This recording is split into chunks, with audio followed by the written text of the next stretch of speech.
الحمد للہ وحدہ والصلاة والسلام علی من لا نبی بعد۔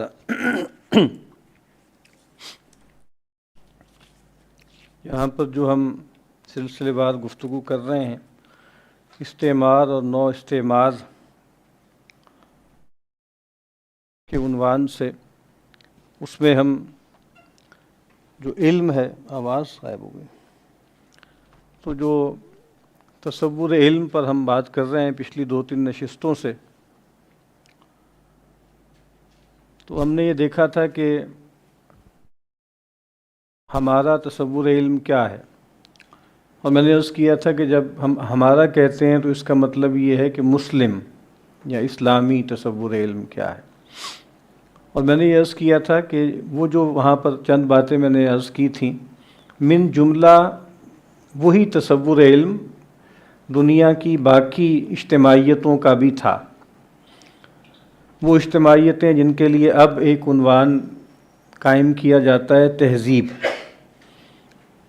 اور یہ بات بارہا یہاں پہ عرض کی جا چکی ہے کہ جدید مغربی تہذیب سے پہلے دنیا کی جتنی بھی تہذیبیں یا کلیکٹیویٹیز یا اجتماعیتیں تھیں، وہ سب کی سب مذہبی تھیں، روحانی تھیں، مابعد الطبیعی اساس رکھتی تھیں۔ یہ جو یورپ سے جو ایک نیا تصور ابھرا ہے اور 3-4 صدیاں لگی ہیں اس میں، جو نشأت ثانیہ سے جس کا آغاز ہوا اور پھر وہ آ کر کلمینیٹ کیا انلائٹنمنٹ میں، تحریک روشن خیالی میں، اس میں جیسے ہر چیز کا ایک مادی تصور جو ہے وہ سامنے آیا۔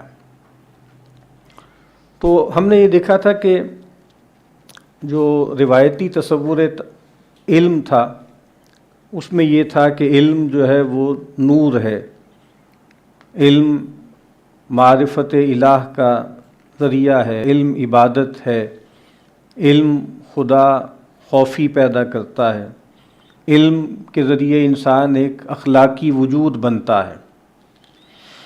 تو قصہ مختصر، روایتی تصور علم جو تھا وہ اخلاقی تھا، مابعد الطبیعی تھا، اور جدید تصور علم جو 17ویں 18ویں صدی عیسوی سے شروع ہوا اور 20ویں صدی تک پہنچا، اور اس کے بعد وہ مابعد جدید تصورات علم میں ڈھل گیا، وہ گویا علم کا یہ تصور نہیں رکھتا۔ وہاں علم کے مفادات کیا ہیں یا مقاصد کیا ہیں، وہ ایک پہلو سے جیسے افادہ ہے اور ایک پہلو سے طاقت ہے، ٹھیک ہے، اور کنٹرول ہے۔ یعنی اس میں جو الفاظ بار بار سامنے آتے ہیں وہ یوٹیلیٹی ہے، پاور ہے، ہیجمنی ہے، ایکسپلائٹیشن ہے، ایکسٹریکشن ہے۔ اور پھر پچھلی مرتبہ ہم نے مشل فوکو کے بہت سے اقتباسات یا چھوٹی چھوٹی کوٹیشنز پڑھی تھیں کہ مقصود کیا ہے، ڈسپلن کرنا ہے، کیونکہ یہ بات عرض کی جا چکی ہے کہ جدیدیت ہی کے آغاز سے بہت سے مخمصے ہیں جس میں لوگ پڑے رہے۔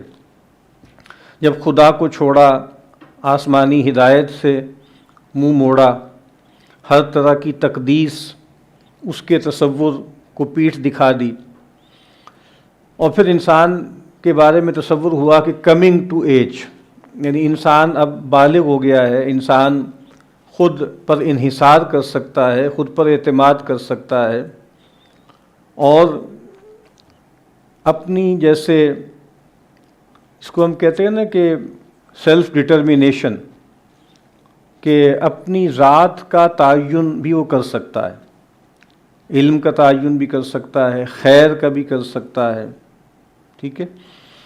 تو اس میں یہ چیزیں گویا غالب آ گئیں۔ اور اگر ہم کولونیل دور میں یہاں پر رپورٹس چھپتی تھیں کہ جو کنڈیشن آف ایجوکیشن ہے ان برٹش انڈیا، یعنی کمپنی کے زمانے میں، کمپنی بہادر کے زمانے سے لے کے پھر جو ہے وہ تاج برطانیہ کے زمانے تک رپورٹس چھپتی ہیں، وہ موجود ہیں archive.org پہ، بہت سی رپورٹس موجود ہیں۔ وہاں جو ایک لفظ بار بار ہمیں ملتا ہے وہ یوزفل نالج کا ملتا ہے. یوزفل نالج، کہ یہ جو چیزیں ہیں، سنسکرت ہے، عربی ہے، فارسی ہے، شعر و ادب ہے، اور اخلاق کے جو آپ سمجھ لیں کہ ریڈرز ہیں، یہ کوئی یوزفل نالج نہیں ہے. ٹھیک ہے، تو یوزفل علم ان کو دینا ہے. تو یہ چیز جیسے بار بار ہمارے سامنے آتی ہے. تو آج ہم نے جو عنوان رکھا ہے وہ بھی ایک کتاب کا ٹائٹل ہے. جیسے پچھلی مرتبہ جو عنوان تھا وہ بھی ایک کتاب کا ٹائٹل تھا، colonialism and its forms of knowledge. جو آج کا ہم نے ویسے ہی عنوان رکھا ہے، ماسکس آف کانکویسٹ. یہ گوری وشوناتھن ایک بھارتی خاتون ہے، سینئر خاتون ہیں، اور وہ کولمبیا یونیورسٹی میں پروفیسر ہیں. ان کی کتاب ہے، اس کا ٹائٹل ہے ماسکس آف کانکویسٹ. اور اس کا جو آپ سمجھ لیں کہ سب ٹائٹل ہے literary study and British rule in India. یہ بات بہت سے لوگوں نے کہی ہے کہ جو جس طرح کے تصورات اور جس طرح کے ادارے اور جس طرح کے ڈسپلنس برٹشرز جو تھے وہ انڈیا میں لے کر آئے، وہ نہیں تھے کہ جو ان کے ہاں رائج تھے. یعنی ان کے جو تصورات تھے آزادی کے، مساوات کے، ترقی کے، رواداری کے، وہ یہاں تو نہیں انہوں نے برتے. یہاں تو ایک ادرنگ کا عمل ہوا اور خاص طرح کی ریسسٹ چیز تھی، اور پھر حکمران اور محکوم کے درمیان ایک خاص طرح کا فاصلہ رکھا گیا. تو وہ چیز یہاں پر پائی جاتی تھی. تو یہ جو خاص طور پہ انگلش اسٹڈیز ہیں اور لٹریری اسٹڈیز، اس کو بہت پروموٹ کیا. اور کئی مرتبہ یہاں اکبر کا وہ شعر بھی میں پڑھ چکا ہوں کہ علم پورا اگر سکھائیں ہمیں تب کریں شکر مہربانی کا. تو آپ علم پورا نہیں سکھا رہے، یعنی وہ علم جو اب وہاں پر پروان چڑھ رہا ہے نیچرل سائنس کا، فزیکل سائنس کا، تو وہ علم آپ یہاں پر رائج نہیں کر رہے. یہاں پر آپ English literature, literary studies, cultural studies, ٹھیک ہے، لینگویجز، اس کی طرف آپ توجہ دے رہے ہیں. تو یہ جو گوری وشوناتھن کی کتاب ہے، بنیادی طور پر وہ یہ بتا رہی ہے کہ لٹریری اسٹڈیز اور انگلش اسٹڈیز اور انگریزی کا جو نصاب تھا وہ کس طریقے سے اس کے اندر ہیجمنی پائی جاتی ہے. اور اس کتاب میں بھی جو گوری ہیں انہوں نے یہ بات دکھائی ہے، اور یہ بات پہلے بھی عرض کی جا چکی ہے کہ کتنی ہی چیزیں ایسی ہیں کہ جس کے لیے انہوں نے برٹش انڈیا کو اپنی لیب بنایا. بہت سے سرویز ہیں، بہت سی سینسس کے تصورات ہیں، اور تعلیم کیسے دی جائے، ٹھیک ہے، اس میں بھی بہت سی چیزیں انہوں نے جیسے یعنی انڈیا کو انہوں نے اپنے لیے ایک لیب کے طور پہ استعمال کیا. تو اس کا مطلب یہ ہے کہ جو جدید تصور علم تھا اسی سے پھر جدید تصور تعلیم پیدا ہوا. اور جیسے بار بار ہمارے بہت سے بزرگ یہ بات کہتے ہیں کہ روایتی تعلیم سراسر اخلاقی عمل تھا، جدید یا ماڈرن ایجوکیشن ایک تھرو اینڈ تھرو بنیادی طور پر پاور بیسڈ ایک چیز ہے. یعنی وہ کہتے ہیں نا کہ بھئی ایک اخلاقی یا اقداری تھا اور ایک جو ہے وہ طاقت پر مبنی یا اقتداری تھا.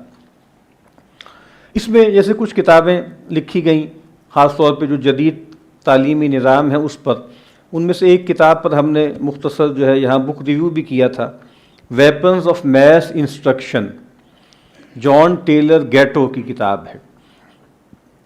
اور اس میں انہوں نے بتایا ہے کہ جو جدید تعلیم ہے اس کے تصورات کہاں سے آئے. تو اس میں اس کے شروع ہی میں یہ جو صاحب ہیں یہ ایک اسکول ٹیچر رہے بہت لمبے عرصے تک، پھر انہوں نے اپنے تجربات بیان کیے.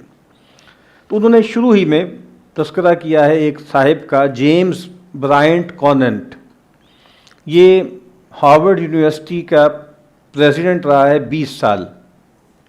اور عجیب بات ہے کہ یہی صاحب ہیں جو ورلڈ وار 1 میں کے دوران پوائزن گیس کے اسپیشلسٹ بھی تھے، اور ورلڈ وار 2 میں ایگزیکٹو تھے ایٹامک بم پروجیکٹ کے. یعنی ایک طرف آپ دیکھیے کہ وہ وہاں کی ایک جیسے بالکل آئیوی لیگ یونیورسٹی ہے، ہارورڈ اس کا پریزیڈنٹ ہے، دوسری طرف یہ بالکل جو شیئر پاور اور وائلنس کا پروجیکٹ ہے اس کے اندر وہ شریک ہے. اس کی ایک کتاب ہے دا child the parent and the state, the child the parent and the state. اب اس میں بھی آپ دیکھیے کہ جیسے اسٹیٹ کا لفظ جو ہے وہ بہت بنیادی ہے کہ بھئی پہلے تعلیم کا عمل آپ سمجھ لیں، اس میں جو بنیادی کردار تھا، کردار کیا تھے؟ والدین، اولاد، اور یا بچے کہہ لیں اولاد، اور پھر استاد. یعنی یہ ایک ٹرائیو تھی، ٹھیک ہے. اور اساتذہ ہوتے تھے، اتالیق ہوتے تھے، اور مکاتب کے ذریعے تعلیم دی جاتی تھی. اب جیسے استاد کو ریپلیس کر دیا ہے ایک ادارے نے جس کا نام اسٹیٹ ہے، اور پھر اسٹیٹ نے اپنے انتظام میں اپنے ہی ماڈل پر طاقت مرکز کچھ ادارے بنائے ہیں، ٹھیک ہے، جو اسکولز ہیں، کالجز ہیں اور یونیورسٹیز ہیں. اس کتاب میں اس نے یعنی یہ جو the child the parent and the state, اس میں الیگزینڈر انگلس، یہ بھی ایک تھنکر تھا، اور اس کے نام سے باقاعدہ جیسے ہارورڈ میں ایک لیکچر سیریز بھی چلتی ہے. اس کی ایک کتاب کا تذکرہ کیا، 1918 میں کتاب لکھی پرنسپلز آف سیکنڈری ایجوکیشن. اس میں اس نے بتایا ہے کہ ایجوکیشن کے فنکشنز کیا ہیں. جیسے ہم نے کہا نا کہ بھئی پہلے ایجوکیشن کا فنکشن کیا تھا روایتی تصور میں، کہ بھائی جو ترکہ، جو میراث آپ کو پرکھوں سے ملی ہے، بڑوں سے ملی ہے، چلتی چلی آ رہی ہے، اور جو کہ ایک سراسر اخلاقی تعلیم ہے جس میں فوکس جو ہے وہ خدا کی معرفت ہے، اچھا انسان بننا ہے، ٹھیک ہے، اور ضمنی طور پر کچھ طاقت کا حصول بھی ہے، یعنی جو انسان کو نفس دیا گیا ہے اس کے کچھ تقاضے ہیں، اس کے لیے کچھ ریسورس پیدا کرنا. تو کہا کہ اب وہ جیسے اب جو مقاصد ہیں وہ کیا ہیں، جدید ایجوکیشن کے مقاصد کیا ہیں. انہوں نے یہاں پہ کچھ فنکشنز لکھے ہیں کہ بھئی ماڈرن ایجوکیشن کے کچھ فنکشنز ہیں. پہلا جو فنکشن ہے وہ کیا ہے، نہیں ادھر ایڈجسٹو اور ایڈیپٹیو فنکشن، کہ اسکول کیا ہیں، ان کے اندر ان کے ذریعے ایتھارٹی کے حوالے سے کچھ خاص رسپانس پیدا کرنا ہے، اور جو سسٹم ہے، جو اسٹرکچر ہے، اس کے لیے ایڈیپٹیو بنانا ہے، ٹھیک ہے، ایک فنکشن یہ. پھر انٹیگریٹنگ فنکشن، یا اس کو کہہ سکتے ہیں کنفارمٹی فنکشن، کنفارمنس پیدا کرنی ہے، یعنی جو نظم ہے اس کے ساتھ کنفارمٹی ہو. جیسے کہ آپ کو معلوم ہے کہ میں نے عرض کیا ہے کہ خدا سے بغاوت کر دی اور بظاہر آٹونومی کی بات کی، لیکن آٹونومی سے تو پھر انارکی پیدا ہو جاتی ہے نا. تو پھر نئی اتھارٹی اور نئے ڈسپلن پیدا کیے، وہ پاور بیسڈ تھے. یعنی خدا سے تعلق تو ایک اخلاقی تعلق ہے نا، اس میں تو محبت کا عنصر بھی ہے، جبکہ اب اسٹیٹ کے ساتھ جو تعلق ہے، پاور کے ساتھ جو تعلق ہے، وہ جبری ہے. تو اب آپ کے اندر کنفارمٹی پیدا کرنی ہے جو چیز جو ہے سسٹم چل رہا ہے اس کے ساتھ. تیسرا کیا ہے، ڈائگنوسٹک اینڈ ڈائریکٹیو فنکشن. یہ دیکھنا کہ بھئی جتنے بھی اسٹوڈنٹس ہیں ان میں سے ہر ایک کا پراپر سوشل فنکشن کیا ہے، ٹھیک ہے، اس کو گیج کرنا. اور پھر اس کے بعد جو ہے وہ یہ کیسے ہوتا ہے، اس میں یعنی میتھمیٹیکلی اس کو دیکھا جاتا ہے، اور ٹیسٹ کے ذریعے، ایویلویشن کے ذریعے کہا جاتا ہے نا کہ ہر بچے کو ایپٹیٹیوڈ چیک کیا جاتا ہے. تو یہ اس پورے سسٹم میں کہاں ایڈجسٹ ہوگا، یعنی کس جگہ پہ اس کو فٹ کرنا ہے. چوتھا کیا ہے، ڈفرینشیٹنگ فنکشن. اب اس میں کیا ہے کہ یہ ایسا نہیں ہے کہ سب لوگ جو ہیں وہ ایک ہی معیار پر ہوں. تو یہاں پر جیسے بالکل مزدور بھی چاہیے، یہاں پر جو ہیں وہ مڈل مینیجرز بھی چاہیے، یہاں ایگزیکٹوز بھی چاہیے، ٹھیک ہے، ہر طرح کے لوگ چاہیے. تو اب وہاں چھانٹی کرنا کہ بھئی کون سا اسٹوڈنٹ جو ہے وہ کس فنکشن کے لیے مفید ہے. پانچواں کیا ہے، سلیکٹیو فنکشن. اس میں انہوں نے کہا ہے کہ ڈارون کا جو تصور تھا نا نیچرل سلیکشن کا، تو وہ تو جیسے بایولوجیکلی ہو رہا ہے نا، تو اسکول میں بھی ایک سلیکشن کا عمل ہوتا ہے، ٹھیک ہے، اس میں بھی جو ہے تفریق کی جاتی ہے. یہ جو ہیں یہ بچے یہ آرٹس میں جائیں گے، یہ سائنس میں جائیں گے، ٹھیک ہے، اسی طریقے سے پھر آگے یہ کامرس میں جائیں گے اور فلاں فلاں. اور چوتھا کیا ہے، وہ ہے پروپیڈیوٹک فنکشن، یعنی اس میں کیا ہوتا ہے کہ جو مختلف ایریاز آف سٹڈیز ہیں ان کا جیسے تعارف کرایا جاتا ہے. تو اب یہ جو تصور ہے یہ گویا جدید تعلیم کا تصور ہے. تو یہ چیز یہاں پر بھی وہ لے کر آئے، لیکن جس طرح میں نے عرض کیا ہے کہ جیسے کتاب کا ٹائٹل بھی ہے ماسکس آف کانکویسٹ، کہ یہ جو یہاں پہ جدید تعلیم لے کر آئے اور تعلیمی ادارے بنائے، یہ ایک طرح کا جیسے نقاب تھا، یعنی جو انہوں نے غلبہ حاصل کیا، جو وہاں پہ جو ہے غلبہ پایا اور جو فتح پائی ہے، اس کے لیے جیسے ایک ماسک کے طور پر قائم ہوا. تو اکبر الہ-آبادی کے کچھ اشعار میں نے نوٹ کیے تھے. تو وہ کہتے ہیں کیوں کر کہوں کہ کچھ بھی نہیں خیر کے سوا، کیوں کر کہوں کہ کچھ بھی نہیں خیر کے سوا، سب کچھ فنون غرب میں ہے خیر کے سوا. خیر سے مراد یہ ویسے تو لگتا ہے کہ پنجابی میں جو جیسے ہوتا ہے نا فائر جس کو بولتے ہیں، تو یعنی کیسے کہوں کہ اصل میں تو ایسے ہی لگتا ہے کہ جیسے طاقت ہے، گولی ہے. تو کہا سب کچھ فنون غرب میں ہے خیر کے سوا. اور نہیں ہے سائنس واقف کار دین سے، خدا باہر ہے حد دور بین سے. پچھلی مرتبہ ہم نے پڑھا تھا کہ سینس، پرسیپشن، ریزن، ٹھیک ہے، یہ گویا علم کے ذرائع ہیں. اور منزل و دور ان کی دانش سے خدا کی ذات ہے، خود بین اور دور بین تک ان کی بس اوقات ہے. تو اور پھر علامہ اقبال نے کہا تھا نا کہ علم و فن، دین و سیاست، عقل و دل، زوج زوج اندر طواف آب و گل. تو کہتے ہیں کہ علم ہو یا فن ہو، سائنس ہو یا ٹیکنالوجی ہو، دین ہو یا سیاست ہو، عقل ہو یا دل ہو، یہ سب کے سب کیا ہیں، یہ گروہ در گروہ آب و گل کے طواف میں ہیں. آب و گل کہتے ہیں مٹی اور پانی کو، یعنی یہ جو مادی دنیا ہے اس کے، یہ خالی ہے جی کچھ یہاں جی، تو یہ اس میں ہے. باقی اب عرفان صاحب وہ ذرا ہینڈ آؤٹ دے دیں لوگوں کو.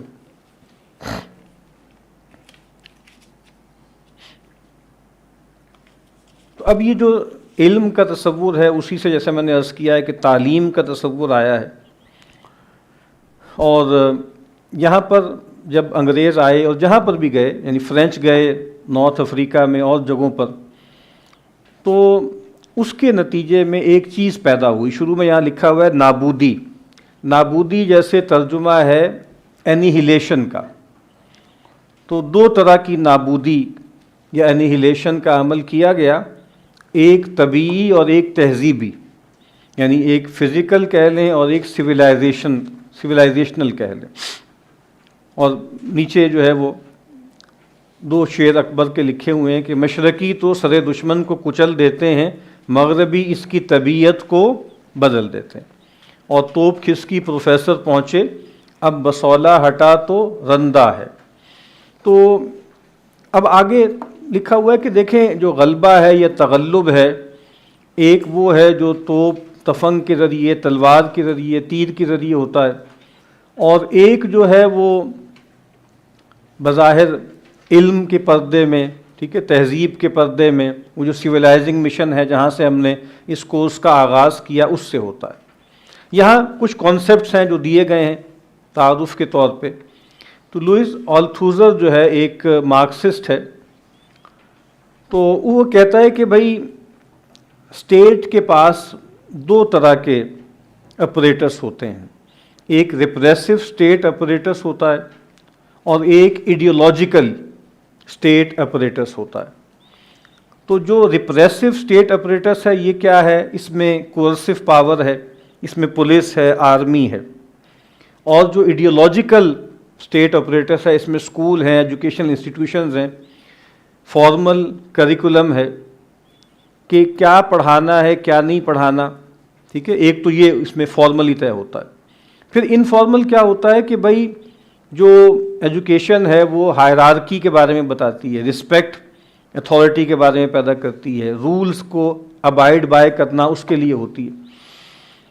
تو ڈاکٹر ناصر عباس نیت صاحب پہلے بھی ذکر ہوا، جب ہائیڈلبرگ پوسٹ ڈاک کے لیے گئے تھے تو انہوں نے جو آپ سمجھ لیں کہ برٹش دور میں جو بچوں کے لیے ریڈرز لکھے گئے، مختلف ریڈرز لکھے گئے تیسری چوتھی پانچویں کلاس کے لیے، ان کا ایک جائزہ لیا اور پھر اس کا انہوں نے ایک ریویو دیا کہ ہر ریڈر کے شروع میں ملکہ کی تصویر ہوتی تھی اور تعارف ہوتا تھا کہ اے بچوں یہ ہماری ملکہ ہے، یہ بہت منصف مزاج ہے، وغیرہ وغیرہ وغیرہ، اور پھر اس کے اندر جو نظمیں ہوتی تھیں اور جو نثر پارے ہوتے تھے وہ بھی ایک خاص طرح کی اس کی اینگلنگ ہوتی تھی، اور اس میں جیسے جو انگریز بہادر ہے اس کے لیے تقدیس پیدا کی جاتی تھی، پھر جو مسلمان بادشاہ گزرے ہیں بہانے بہانے سے جیسے ان کو ریڈیکیول کیا جاتا تھا، ان کا مذاق اڑایا جاتا تھا، ان کی نالائکی، ان کی نااہلی،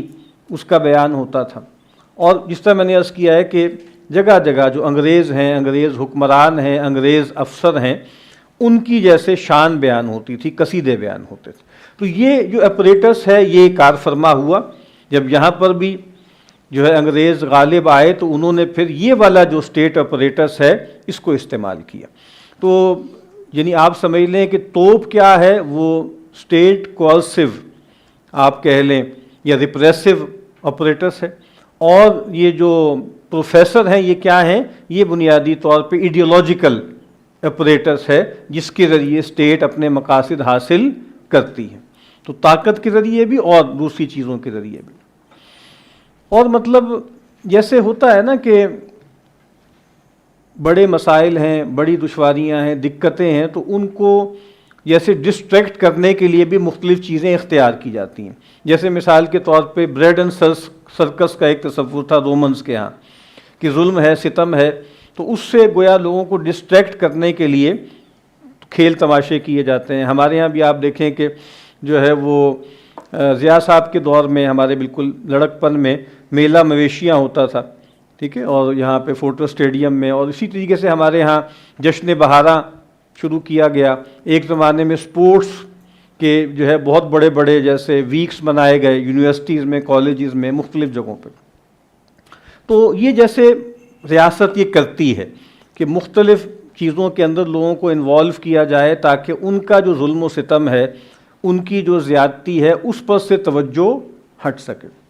تو ویسے ہی ضمناً عرض کر رہا ہوں کہ ڈاکٹر صاحب جو تشریف لائے ہیں ظاہری بات ہے وہ تو اللہ واسطے آئے ہیں اور وہ ایک اچھے مقصد کے لیے آئے ہیں، لیکن ریاست جو کرنا چاہ رہی ہے اس کے اپنے مقاصد ہیں، یعنی ریاست کی جو حالت پتلی ہے اور اس کے جو ظلم و ستم ہے اور اس کی جو یعنی دیوار سے لگی ہوئی ہے نا، اتنی ذلیل ہو رہی ہے، تو یہ جو ٹور بھی ہو رہا ہے تو یہ کوئی سادہ عمل نہیں ہوتا۔ ایک تو پیچھے اس کے پیچھے ظاہر بات ہے انڈیا کے ساتھ جو رائیولری ہے اس کو بھی اجاگر کرنا ہے، اور دوسری طرف یہ بھی ہے کہ کچھ ساکھ بحال کرنی ہے۔ تو کہنے کا مطلب یہ ہے کہ ہم یہ نہیں کہہ رہے کہ بھائی وہاں پہ کوئی آدمی استعمال ہو رہا ہے یا یوز ہو رہا ہے، وہ اللہ واسطے اپنے اجر اللہ کے ہاں محفوظ ہے، لیکن یہ عمل اتنا سادہ نہیں ہوتا۔ تو یہ جو اسٹیٹ کا یہ والا جو آپریٹس ہے نا، یہ سارے اعمال بھی اسی آپریٹس ہی کا حصہ ہیں، تاکہ تھوڑی ایک بھرم پیدا ہو جائے، ایک ساکھ جو ہے وہ پیدا ہو جائے۔ اچھا، اس کے بعد جو ہے وہ گرامشی جو ایک اٹیلین، یہ بھی لیفٹ ہی کا آدمی ہے، اس بارے میں آگے بھی ناصر عباس نیت صاحب کی ایک تحریر میں سے ایک لمبا اقتباس ہے، وہ ہم دیکھیں گے۔ تو گرامشی کا ایک تصور ہے ہیجمنی کا۔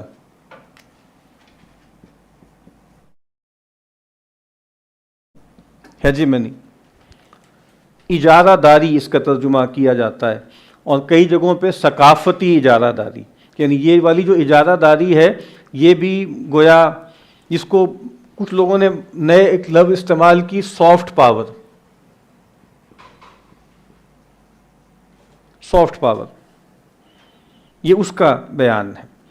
تو نظریے کے ذریعے، تصور کے ذریعے کسی نظریے کا، تصور کا، اقدار کا غلبہ ہے جس میں تشدد نہ ہو، جس میں وائلنس نہ ہو، اور ذہنی تبدیلی پیدا کی جاتی ہے، اور اجارہ زدہ جو گروہ ہے اپنے خیالات سے دستبردار ہونے یا انہیں نظر انداز کرنے پر برضا و رغبت آمادہ ہو جاتا ہے تاکہ اجارہ دار کے نظریات کو قبول کر سکے۔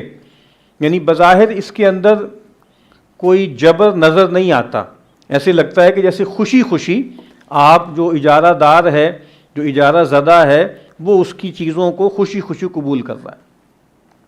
یہاں پہ ڈبلیو ہنٹر، جس کی کتاب ہندوستانی مسلمان بہت مشہور ہے، اردو میں بھی ترجمہ ہو چکا ہے، وہ کہتے ہیں کہ حقیقت یہ ہے کہ ہمارا طریقہ تعلیم جس نے ہندوؤں کو ان کی صدیوں کی نیند سے جگایا اور ان کے کاہل عوام میں قومیت کے شریفانہ جذبات پیدا کر دیے ہیں، مسلمانوں کی روایات کے بالکل خلاف اور ان کی ضروریات کے بالکل غیر مطابق ہیں، بلکہ ان کے مذہب کی تحقیر ہے۔ ہندو اسلامی حکومت میں بھی اپنی قسمت پر ایسے ہی مطمئن تھے جیسا کہ اب ہماری حکومت میں آج کل ترجیح صرف اس شخص کو دی جاتی ہے جو انگریزی زبان جانتا ہو، اور ہندو انگریزی زبان خوب سیکھتے ہیں۔ اس سے پہلے ترجیح اس شخص کو دی جاتی تھی جو فارسی زبان جانتا تھا۔ مطلب یہ ہے کہ یہ جو تبدیلی وہاں پیدا ہوئی ہے، اس کا اصل ٹارگٹ کہہ لیں یا اس کا اصل جو ہے وہ متاثر کون ہے، وہ مسلمان ہے۔ چونکہ ہندو تو مارجنلائز تھا، ٹھیک ہے، مسلمانوں کا غلبہ تھا، فارسی زبان ظاہری بات ہے کہ وہ آفیشل زبان تھی، سنسکرت نہیں تھی، فارسی زبان تھی۔ ہندوؤں کو بھی دنیا میں ترقی کرنی ہے، آگے جانا ہے، تو فارسی زبان میں مہارت پیدا کرنی ہوتی تھی، ٹھیک ہے۔ تو کہا کہ لیکن یہ جو جدید تصورات ہیں، اس کے راستے میں جو رکاوٹ ہے وہ مسلمانوں کی طرف سے ہے، چونکہ مسلمانوں ہی کو سب سے بڑی ڈس پڑی ہے، جبکہ ہندوؤں کے ہاں ایسا نہیں ہے۔ پھر اس کے بعد وہ جملہ ہے لارڈ میکالے کا جو ہمیشہ سے ہے کہ ہمیں ایک ایسی کلاس پیدا کرنی ہے جو رنگ و نسل کے لحاظ سے ہندوستانی ہو، لیکن ذوق، ذہن، اخلاق اور فہم و فراست کے اعتبار سے انگریز ہو۔ اور اس کا بنیادی اس تبدیلی کا بنیادی آپ کہیں میکینزم کیا تھا؟ وہ مثال کے طور پہ تعلیم اور زبان، تعلیم کے ذریعے اور زبان کے ذریعے جو ہے اس کو بدلا گیا۔ اب اس کے بعد جو آپ کو پتہ ہے نا کہ ایک بحث وہاں چلی تھی اینگلیکنز کے درمیان اور اورینٹلسٹ کے درمیان، برٹش پارلیمنٹ میں بھی، اور یہ کمپنی کی حکومت کے دور میں ہی چل رہی تھی کہ کیا کیا جائے بر صغیر میں۔ اب چونکہ آپ کو پتہ ہے 1757 میں پلاسی کے بعد بنگال وغیرہ اور باقی بہت بڑا علاقہ جو ہے وہ کمپنی کے زیر نگی آ گیا تھا، انہوں نے اپنے ادارے بھی قائم کرنے شروع کر دیے تھے۔ تو اب سوال یہ پیدا ہوا کہ اب یہاں پر میڈیم آف انسٹرکشن کیا ہو؟ تو جو اورینٹلسٹ تھے وہ یہ کہتے تھے کہ بھائی جو ان کی اپنی زبان ہے اس میں تعلیم دی جائے، ان کے اپنے علوم و فنون کو زندہ کیا جائے، کیونکہ وہاں پہ ایسے لوگ رہے ہیں جو صحیح معنوں میں علم دوست تھے، اور وہ چاہتے تھے کہ بھائی جو یہاں کی ہیریٹیج ہے وہ پریزرو ہو اور وہ پروان چڑھے، بلکہ ہم بھی اس سے سیکھیں۔ بہت سے صحیح لوگ بھی تو ہوتے ہیں نا، یعنی سارے ہی جیسے اورینٹلزم کے بارے میں جو ایک نیگیٹو ویو ہے، سارے لوگ تو ایسے نہیں تھے نا، کچھ لوگ تو واقعتاً علم کے جیسے شیدا تھے۔ اور اینگلیکنز تھے وہ کہتے تھے کہ نہیں، انگریزی زبان میں سکھائیں، اور جو انگریزی زبان ہے وہی اہلیت رکھتی ہے کہ وہ اعلیٰ ذہانت پیدا کر سکے اور اعلیٰ اخلاق پیدا کر سکے۔ یعنی ان کی زبانوں میں یہ سکت ہی نہیں ہے کہ یہ کوئی بڑا علم پیدا کر سکیں یا کوئی بڑے اخلاق اس سے وجود میں آ سکیں، ٹھیک ہے، علم اور اخلاق، یعنی یہ ایک بائنری ہوتی تھی۔ تو اب وہ کہتے ہیں کہ جی ہمارے پاس ایک رقم ہے جسے گورنمنٹ کے حسب ہدایت اس ملک کے لوگوں کی ذہنی تعلیم و تربیت پر صرف کیا جاتا ہے۔ سادہ سوال یہ ہے کہ اس کا مفید ترین مصرف کیا ہے؟ تو کہا کہ 50% ارکان مصر ہیں کہ بزبان انگریزی ہے، باقی نصف ارکان نے اس مقصد کے لیے کوئی ایسا شخص نہیں پایا ہے جو اس حقیقت سے انکار کر سکے۔ یعنی کہتے ہیں کچھ لوگ کہہ رہے ہیں کہ انگریزی کچھ کہتے ہیں اردو یا فارسی، لیکن کہتے ہیں وہ جو فارسی کہہ رہے ہیں وہ بھی یہ مانتے ہیں کہ یورپ کی کسی اچھی لائبریری کی الماری میں ایک تختے پر رکھی ہوئی کتابیں ہندوستان اور عرب کے مجموعی علمی سرمایے پر بھاری ہیں۔ اب یہ کتنا بڑا جیسے ایک، اور یہ بھی بہت مشہور جملہ ہے کہ کتنی توہین آمیز بات کہی ہے، اور وجہ کیا ہے؟ وجہ یہ ہے کہ آپ سمجھ لیں کہ 17ویں صدی عیسوی سے یعنی 16ویں صدی عیسوی سے سائنٹیفک ریولوشن کا آغاز ہوا، 17ویں صدی عیسوی سے جدید فلسفہ آنا شروع ہوا، اس کے بعد پھر آہستہ آہستہ تبدیلی آنی شروع ہوئی، تو وہاں پر بھی علم کے اندر افادے اور طاقت کا عنصر بڑھتا گیا۔ اب اس میں نیا لٹریچر وجود میں آ رہا ہے، ٹھیک ہے، نئی کتابیں وجود میں آ رہی ہیں۔ اب اگر آپ اس کو معیار بنائیں گے نا، تو اس کے معیار پر صرف ہندوستان کیا، چین کہہ لیں، اور جو ہے کہیں پر چلے جائیں، افریقہ چلے جائیں، مڈل ایسٹ چلے جائیں، کہیں پر بھی چلے جائیں، وہاں جو علم پایا جاتا ہے وہ تو روایتی علم ہے نا، وہاں تو وہ تبدیلی نہیں آئی جو یورپ میں آ گئی ہے۔ تو اب آپ اس نئے تصورات کے مطابق اس علم کو گیج کریں گے تو آپ یہی کہیں گے نا کہ اب جو جدید علم وہاں پیدا ہو رہا ہے، چونکہ اس کے مقاصد بالکل مختلف ہیں، اور وہی اب وردی علم ہے، وہی اب جو ہے بامانی علم ہے، تو اس کو معیار بنا کے اگر آپ ہندوستان کے علم کو دیکھیں گے تو وہ تو، اور جیسے کہ آپ کو پتہ ہے کہ وہاں پر تو یہ بھی لوگوں نے کہا نا کہ ہندوستان جو ہے، یہ تو مسلمانوں کے ساتھ بہت کچھ ہوا، ہندوؤں کے بارے میں انہوں نے کہا کہ یہ لوگ تو بالکل ہی مائتھولوجی کے دور میں رہتے ہیں اور توہمات کے دور میں رہتے ہیں، اور جبکہ ہم لوگ جو ہیں وہ ظاہری بات ہے کہ ہم اب وہاں پر وہ کیا کرتے ہیں، وہاں پر وہ اپنا دوسرا فیس سامنے لے آتے ہیں، کرسچن، کہ بھئی ہم لوگ جو ہیں ہم تو ایک لحاظ سے موحد ہیں، ہمارے پاس تو بائبل ہے وغیرہ وغیرہ، اور یہ لوگ ابھی تک جو ہے وہ پیگن مینٹیلٹی جو ہے وہ رکھتے ہیں۔ ایک پہلو سے وہ تنقید ہندوؤں پہ خاص طور پہ اس رخ سے، مسلمانوں پر اس رخ سے کہ بھئی ان کے ہاں وہ والا افادی علم پایا نہیں جاتا جو اب ان کے ہاں علم کا معیار بن گیا۔ تو ہمیں یہ مختلف اقتباسات ہیں۔ پھر مغربی تخلیقات ادب کی منفرد عظمت کے کما حقہ معترف تو کمیٹی کے وہ ارکان بھی ہیں جو مشرقی زبانوں میں تعلیم کے منصوبوں کی حمایت میں گرم گفتار ہیں، یعنی وہ بھی یہ مانتے ہیں کہ سپیریئر ہے، جو علم وہاں پر ہے وہ سپیریئر ہے۔ ہمیں ایک ایسی قوم کو زیور تعلیم سے آراستہ کرنا ہے جسے فی الحال اپنی مادری زبان میں تعلیم نہیں دی جا سکتی، ہمیں انہیں لازماً کسی غیر ملکی زبان میں تعلیم دینا ہوگی۔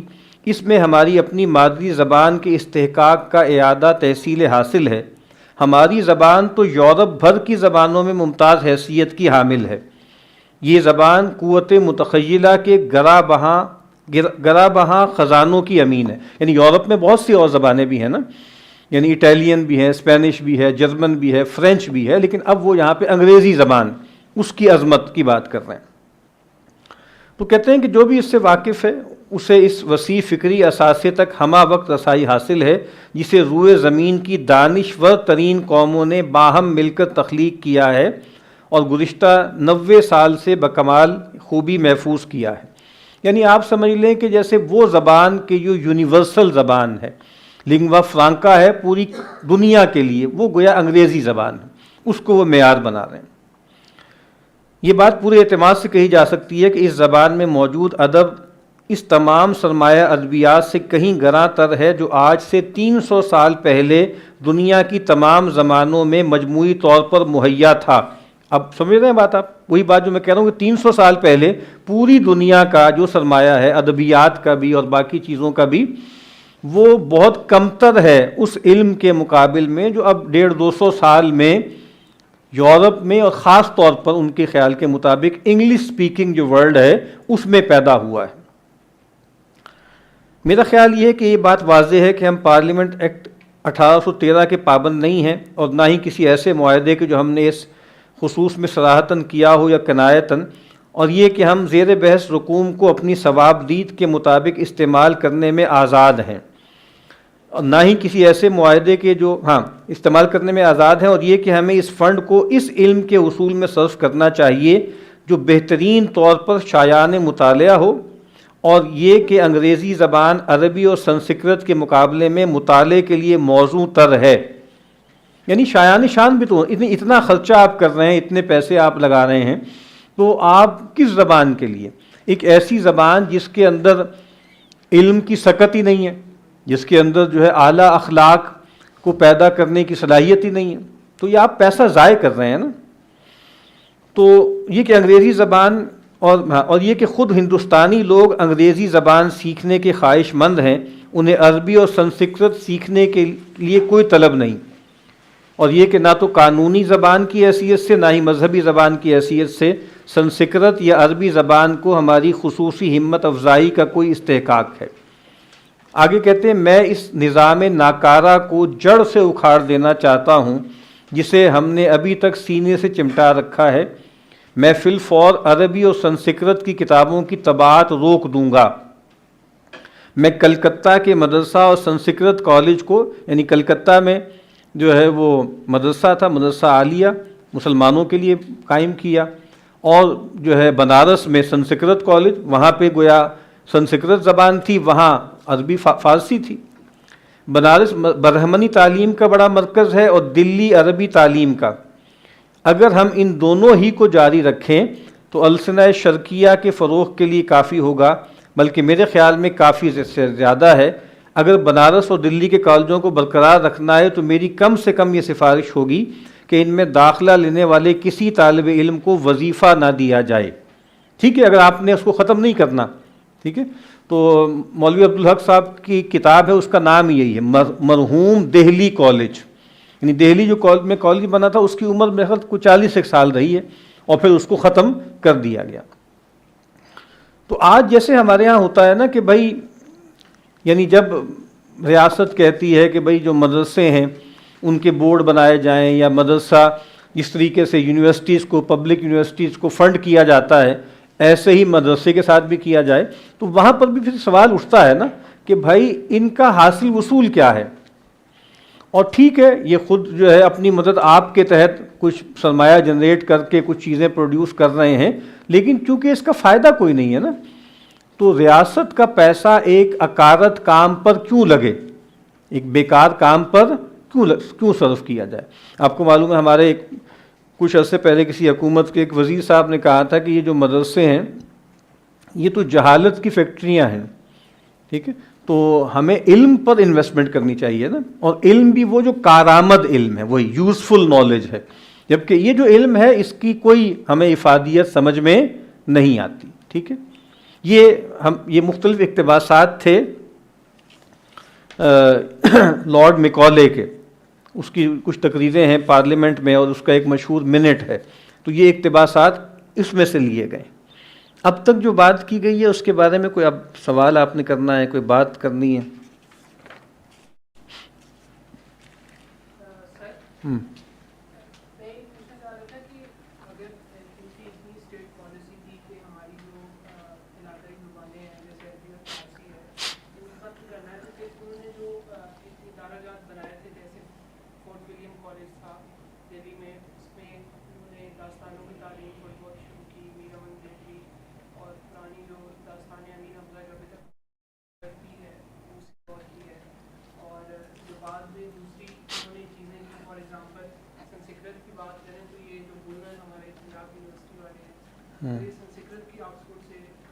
لائٹنر جو تھا، کرنل لائٹنر،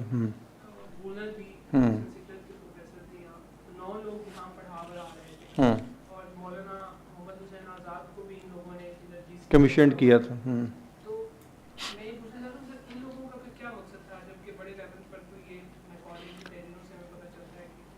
دیکھیں، ایک تو بات میں عرض کر رہا ہوں نا کہ ایک تو وہاں پر آپس میں بھی ایک کنفلکٹ تھا، اور دوسری بات یہ ہے کہ پھر میں عرض کرتا ہوں کہ جب ایک طاقت ایک پوری پالیسی بناتی ہے تو ایک تو وہ ان میں سے بہت سی چیزیں انسیڈ ہوتی ہیں، اور یہ ضروری نہیں ہوتا کہ سب لوگ اس کو آپٹ کر لیں، یعنی اس میں نے عرض کیا نا کہ بہت سے لوگ ہیں جو واقعتاً علم کی ارج رکھتے ہیں اور اس کو جو ہے بڑھاوا دینا چاہتے ہیں، اور پھر دوسری بات یہ ہے نا کہ اتنی زیادہ نیوسنس وہ کریٹ نہیں کرنا چاہتے کہ جس کی وجہ سے لوگوں کے اندر اشتعال پیدا ہو، اور پھر جیسے وہ ایک مسیحا کے طور پہ بھی تو اپنے آپ کو دکھانا چاہتے ہیں نا، اور مطلب یہ ہے کہ بھئی ہم تو وہ لوگ ہیں کہ جو تمہاری ہیریٹیج کو بھی ہم اجاگر کر رہے ہیں، یعنی تم تو جیسے اپنے علم کو پریزرو کرنے کی اہلیت بھی نہیں رکھتے، اس سے بھی جیسے نالائکی اور واضح ہو جاتی ہے نا کہ یار تم پتہ نہیں کیا کر رہے ہو، راگ رنگ میں پڑے ہوئے ہو یا کچھ ہو، جبکہ تمہارے علم کو بھی ہم نے زندہ کیا ہے، ٹھیک ہے، اور پھر جس طرح تمہاری پرانی تاریخ کی ایکسکیویشن اور اس کے میوزیمز اور اس کے کھنڈرات کی تحقیق، آرکیولوجی، وہ بھی ہم کر رہے ہیں۔ تو اب ظاہری بات ہے کہ اس کے اندر پاور کا ایلیمنٹ بھی ہے، اور دوسرا ایلیمنٹ یہ بھی ہے کہ بھئی ہم یہ سب پروموٹ کر رہے ہیں. آج بھی آپ دیکھیں مختلف یونیورسٹیز ہیں، بڑی بڑی یونیورسٹیز، اس میں جو ہے وہ میڈل ایسٹرن اسٹڈیز ہے، ایریا اسٹڈیز ہیں، اسلامک اسٹڈیز ہیں، اور وہاں پہ جو لٹریچر کہہ لیں پروڈیوس ہو رہا ہے اس کی کوالٹی بہت بہتر ہے نا جو یہاں پروڈیوس ہو رہا ہے. اور اب تو خیر 25-30 سال سے زیادہ تر پروڈیوس وہ کر رہے ہیں جو مسلم ہیں، اور مطلب جو ہندی نژاد ہیں یا عرب نژاد ہیں یا اور افریقن نژاد ہیں. لیکن اس سے پہلے تو وہ لوگ پروڈیوس کر رہے تھے نا، تو وہ دکھا رہے ہیں. تو اس سے بھی کیا ہوتا ہے کہ جیسے ایک آپ سمجھ لیں کہ ایک گرینجر بھی قائم ہوتا ہے نا علم کا. تو میرا خیال ہے کہ وہ فیکٹر بھی اس کے اندر شامل ہے. اب اس کے بعد جو ایک اقتباس ہے، یہ ڈاکٹر ناصر عباس نیّر صاحب، ان کی کتاب ہے ثقافتی شناخت اور استعماری اجارہ داری. اس میں سے ایک طویل اقتباس ہے، اس کو تھوڑا سا دیکھ لیتے ہیں جناب. میری جو کم علمی ہے اس پہ میں ایک فلسفی کو جانتا ہوں کہ علامہ اقبال، انہوں نے بھی جو فلسفے کی کتاب لکھی ریکنسٹرکشن آف ریلیجس تھا، وہ انگریزی زبان میں. تو کچھ لوگ یہ اعتراض کرتے ہیں کہ اردو زبان میں وہ سخت نہیں ہے کہ فلسفے کی کوئی تحریر اس میں لکھی جائے، یا کوئی ایسی کتابیں ہیں سر کہ جو لکھی گئی ہو. دیکھیں فلسفہ ظاہری بات ہے کہ بنیادی طور پر تو اپنے اب جو اس کا جدید معنی ہے ایک یورپین ڈسپلن رہا ہے، اگرچہ چونکہ ہر علم یورو سینٹرک بنا دیا گیا، اور ہند میں اور ایران میں اور چائنا میں جو فلسفہ پیدا کیا جا رہا تھا اس کو جیسے ایکسکلوڈ کیا گیا. یعنی یہ عمل بھی تو دیکھیں نا کہ بڑی کنڈیشننگ سے پیدا کیا گیا ہے نا، کہ فلسفہ یونان میں پیدا ہوا اور ایک سیدھی لکیر چلتی چلتی یہاں آ جاتی ہے. بیچ میں مسلمانوں کا کہیں تذکرہ آ جاتا ہے، اور وہ چونکہ ایک کیریئر بن گئے تھے ان کی میراث کو ریکلیم کرنے میں، تو ان کا ذکر ہوتا ہے. تو آپ کوئی بھی ہسٹری آف فلسفی پڑھائیں تو اس میں جیسے مطلب مارجن پر بھی ذکر نہیں ملتا آپ کو انڈین فلسفی کا یا چائنیز فلسفی کا یا اور کا. تو اس پر اب کتابیں لکھی جا رہی ہیں نا کہ جو ڈی کولونائزیشن کا عمل ہے وہ جو ہے وہ کیسے کیا جائے. تو پھر میں یہ عرض کر رہا ہوں کہ آپ نے ایک خاص ساخت میں ترتیب دے دیا فلسفے کو ریڈیوس کر دیا. فلسفے کو آپ نے کہہ دیا کہ بھائی یہ ان ایڈڈ ریزن ہے یا پیور ریزن کے ذریعے بڑے وجودی سوالات کے جوابات دینا ہے. تو وہ جو مذہب سے پھوٹا تھا فلسفہ، تفلسف کہہ لیں، حکمت کہہ لیں، اس کو آپ نے ایکسکلوڈ کر دیا. ٹھیک ہے. اب چونکہ چاہے چین ہو، چاہے ایران ہو، چاہے بھارت ہو، یہ سب میٹافزیکل یہاں پہ چیزیں ہیں نا. تو جب آپ نے آہستہ آہستہ ماڈرن فلسفی میں میٹافزکس کو آپ نے فلسفے کی ڈومین سے نکال دیا یا مارجنلائز کر دیا، تو اب دیکھیں 18ویں 19ویں 20ویں صدی میں آ کے آپ ہسٹریز آف فلسفی لکھ رہے ہیں. اب یہ خاص ذہن سے آپ لکھ رہے ہیں نا، تو اس میں آپ نے ان تمام لوگوں کو نکال دیا. تو مثال کے طور پہ کوئی اور آدمی ہوتا تو وہ کہتا کہ بھئی یہاں بھی بڑے بڑے فلسفی پیدا ہوئے، شاہ ولی اللہ دہلوی پیدا ہوئے، شیخ احمد سرہندی پیدا ہوئے، ٹھیک ہے، اور جو ہے فضل حق جو خیر آبادی اسکول تھا، اور معلوم نہیں کیا کچھ تھا رامپور میں. اب اس کو وہ نہیں لے کر آ رہے نا، ان کی عصبیتیں ہیں. تو ایک تو میں سمجھتا ہوں کہ جیسے اس چیز کو بھی سمجھنے کی ضرورت ہے کہ یہ جو ہمیں کہا جاتا ہے کہ بھئی کچھ تھا ہی نہیں یہاں پہ اور آج بھی کچھ نہیں ہے. تو فارسی میں، اردو، عربی میں، اردو تو رہبت نسبتاً ایک جو ہے وہ جدید زبان ہے، سنسکرت میں فلسفہ پروڈیوس کیا گیا ہے، فلسفہ اپنے روایتی معنوں میں.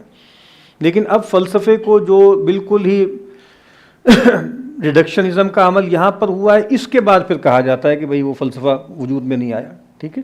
اور انہوں نے کیوں اس میں لکھا ہے؟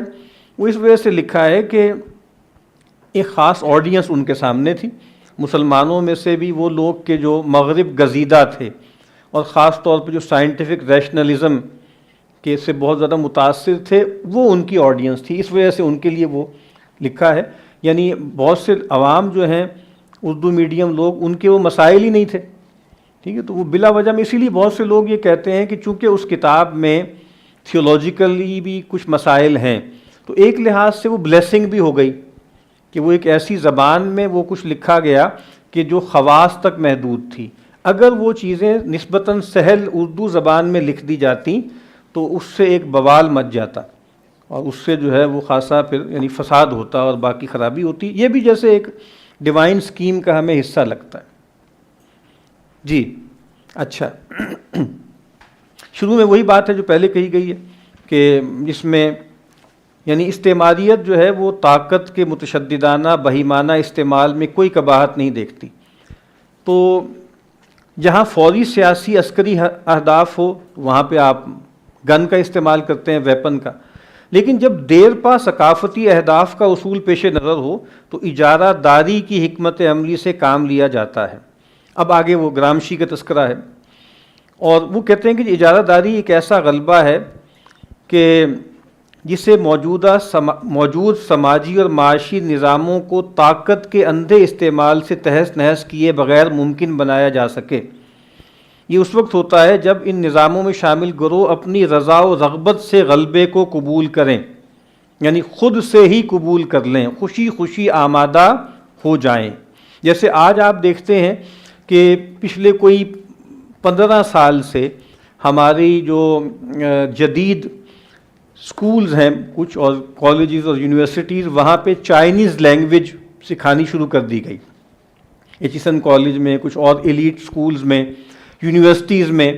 تو اب ٹھیک ہے اس میں حکومتوں کا بھی دخل ہوتا ہے. جب جو ہے وہ برٹشر وغیرہ غالب تھے تو برٹش سینٹر وغیرہ ہمارے شہروں میں کھلے، پھر امریکن سینٹر تھا، پھر جو ہے اب جو ہے وہ لنکنس کارنر کے نام سے جو ہے وہ مختلف یونیورسٹیز میں اس طرح کی جیسے کچھ ایکٹیویٹیز کی جاتی ہیں. تو اب جیسے کنفیوشس سینٹرز کھل رہے ہیں نا یونیورسٹیز میں. کچھ مدارس ہیں باقاعدہ، وہ مدارس جیسے بڑے فخر سے یہ کہتے ہیں کہ جی ہم انگریزی بھی سکھا رہے ہیں اور ہم چائنیز لینگویج بھی سکھا رہے ہیں بچوں کو. اب یہ کیا ہے؟ کوئی یہ چائنا نے کوئی آپ کو کورس تو نہیں کیا، گن پوائنٹ پہ تو نہیں کیا، آپ خود سے یہ کہہ رہے ہیں کہ اب چونکہ طاقت کا مرکز بدل رہا ہے، نیا چودھری آ رہا ہے اور مقصود چونکہ دنیا ہی ہے، دنیا میں آگے جانا ہے، دنیا میں سروائیو کرنا ہے، تو اب اس کے لیے ضروری ہے کہ اب وہ لنگوا فرانکا جو نئی بننے والی ہے کچھ عرصے میں دنیا کی، وہ چائنیز ہے. تو اب یہ جو آپ قبول کر رہے ہیں یہ تو خوشی خوشی کر رہے ہیں نا. گرانٹس بھی آتی ہیں، ملکوں کے اثرات بھی ہوتے ہیں، لیکن بہت کچھ آپ خود سے کر رہے ہوتے ہیں کہ بھئی ہمیں یہ کرنا ہے، اور اس میں بنیاد جیسے سروائیول بھی ہوتی. اچھا تو اجارہ داری سے مراد ایک ایسا ہی اخلاقی اور فلسفیانہ قیادت ہے جسے ایک سماج کے ممتاز گروہوں کی فعال رضامندی سے حاصل کیا گیا ہو. تو یہ ممتاز گروہ اشرافیہ طبقے کے افراد اور دانشور ہو سکتے ہیں. اجارہ لازماً کسی نظریے کا کسی دوسرے گروہ کے خیالات و تصورات پر ہوتا ہے. دوسرے لفظوں میں اجارہ طاقت ہی کا کھیل ہے، طاقت کا کھیل ہے. اب ظاہر طاقت کی شکلیں ہیں، ٹھیک ہے، یعنی hard power, soft power, smart power, ٹھیک ہے، یہ سب طاقت کی. اور جیسے کلچر انڈسٹری ہے نا، تو کلچر انڈسٹری کے ذریعے جیسے یہ سب کچھ کیا جاتا ہے. تو ابھی جو ہمارا جو ہے وہ لندن میں میرا خیال ایک ایوارڈ ہوا ہے نا، ہم جو ہے وہ ایوارڈ ہوا ہے، اس کی تقریب ہوئی ہے. تو آپ اس کو دیکھ لیں، اور ابھی شاید قریب ہی میں آئفا ایوارڈ تقریب ہوئی ہے، وہ ابو ظبی میں ہوئی ہے. یعنی عجیب آپ دیکھیں نا کہ انڈیا بالی ووڈ والوں کی کہاں ہو رہی ہے، جیسے ایک مسلمان ملک میں ابو ظبی میں، اور ایک مسلمان ملک کی کہاں ہو رہی ہے، وہ انگلینڈ میں ہو رہی ہے. تو آپ وہ دونوں کی کلپس دیکھ لیں تو آپ کو لگے گا کہ وہ ایک ہی ہے، یعنی وہ ایک جیسی تہذیب ہے نا وہاں پر. وہ جس کو عبداللہ کی مراد کہتے ہیں کہ مونو کلچر، وہ ایک خاص طرح کا مونو کلچر ہے جو سامنے آ رہا ہے. تو کہتے ہیں یہ طاقت ہی کا کھیل ہے. طاقت کا ہر کھیل انسانی حقوق کی پامالی کا کوئی نہ کوئی اقدام کرتا ہے. طاقت کی پرتشدد عمل آرائی اور اجارے میں فرق صرف اتنا ہے کہ اجارے میں ایک ایسی ذہنی تبدیلی پیدا کی جاتی ہے کہ اجارہ زدہ گروہ اپنے خیالات سے دستبردار ہونے یا انہیں نظر انداز کرنے پر برضا و رغبت آمادہ ہو جاتا ہے تاکہ اجارہ دار کے نظریات کو قبول کر سکے. اجارہ زدہ یہ سبالٹرن گروہ، سبالٹرن کون ہوتا ہے؟ جو مارجنلائزڈ ہے، جس پر ہیجمنی قائم کی گئی ہے. در حقیقت اجارہ دار کی بوجھوائی حقیقت کے تسلط پر رضامندی ظاہر کرتے ہیں.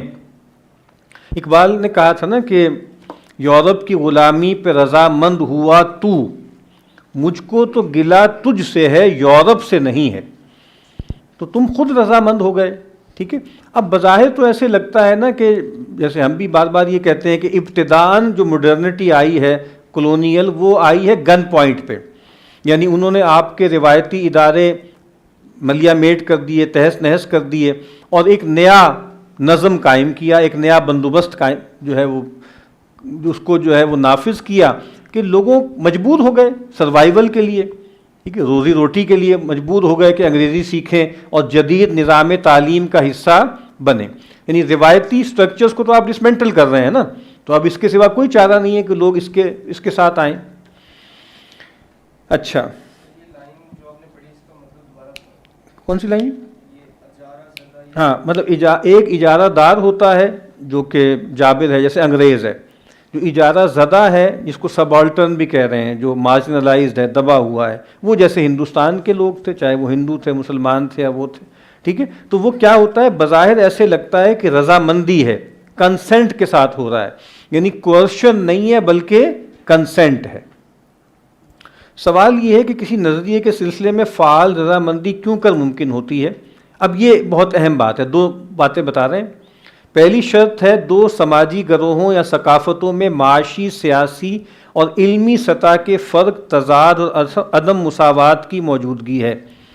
یعنی کیوں ایسا ہوتا ہے کہ ایک جابر ظالم جس نے آپ کے بزرگوں کو پھانسیاں لگائی ہیں، جس نے آپ کے روایتی اداروں کو جو ہے تہس نہس کیا ہے، جس نے آپ کی ان کے کتنے ہی لوگ تھے، اورینٹلسٹ تھے اور مشنریز تھے، انہوں نے آپ کے مقدسات پر حملے کیے ہیں، ولیم میور ہو یا جو ہے وہ پادری فینڈر ہو یا اس طرح کے لوگ ہوں، یہ حملے کر رہے ہیں. لیکن اس کے باوجود بھی آپ اس قوم کی اقدار کو، زبان کو، لباس کو، اس کی رسومات کو قبول کیوں کر رہے ہیں؟ ایک وجہ کیا ہے کہ بہت زیادہ اے سیمیٹریکل ہو گیا ہے معاملہ، یعنی ایک طرف بہت طاقت ہے اور ایک طرف جو ہے وہ انتہائی عجز ہے.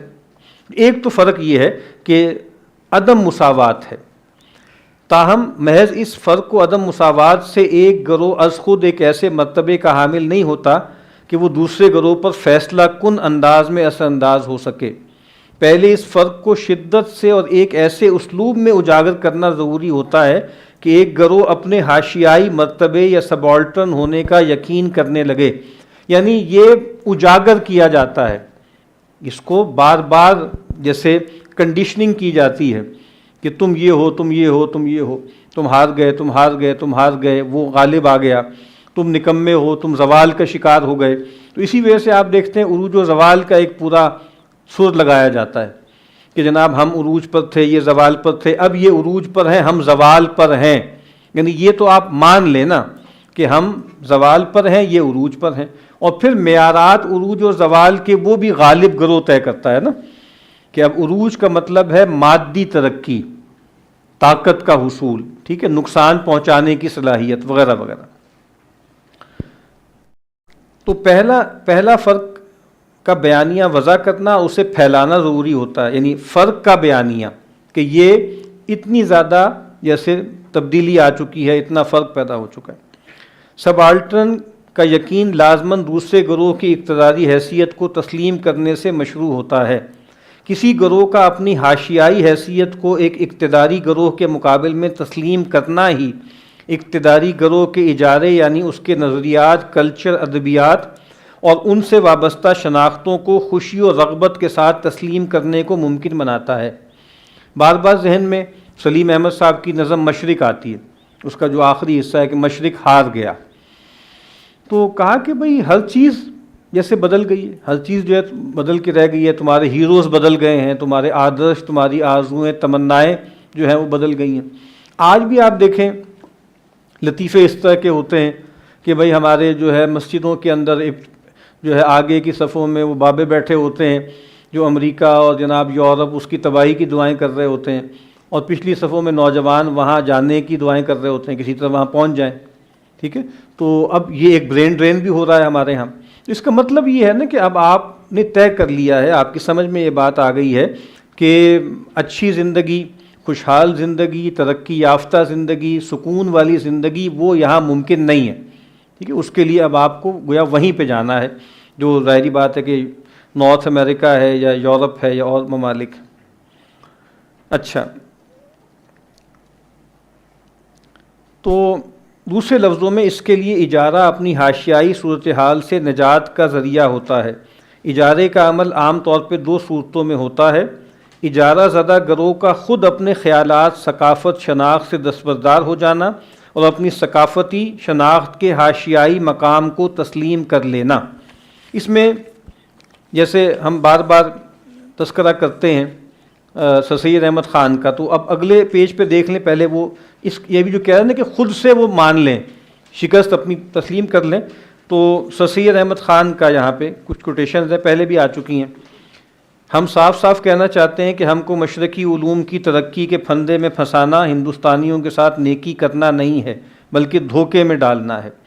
ہم لارڈ مکالے کو دعا دیتے ہیں خدا اس کو بہشت نصیب کرے کہ اس نے اس دھوکے کی ٹٹی کو اٹھا دیا تھا. ٹٹی کہتے ہیں پردہ. جو شخص اپنی قومی ہمدردی سے اور دور اندیش عقل سے غور کرے گا کہ ہندوستان کی ترقی کیا علمی کیا اخلاقی صرف مغربی علوم میں اعلیٰ درجے کی ترقی حاصل کرنے پر منحصر ہے.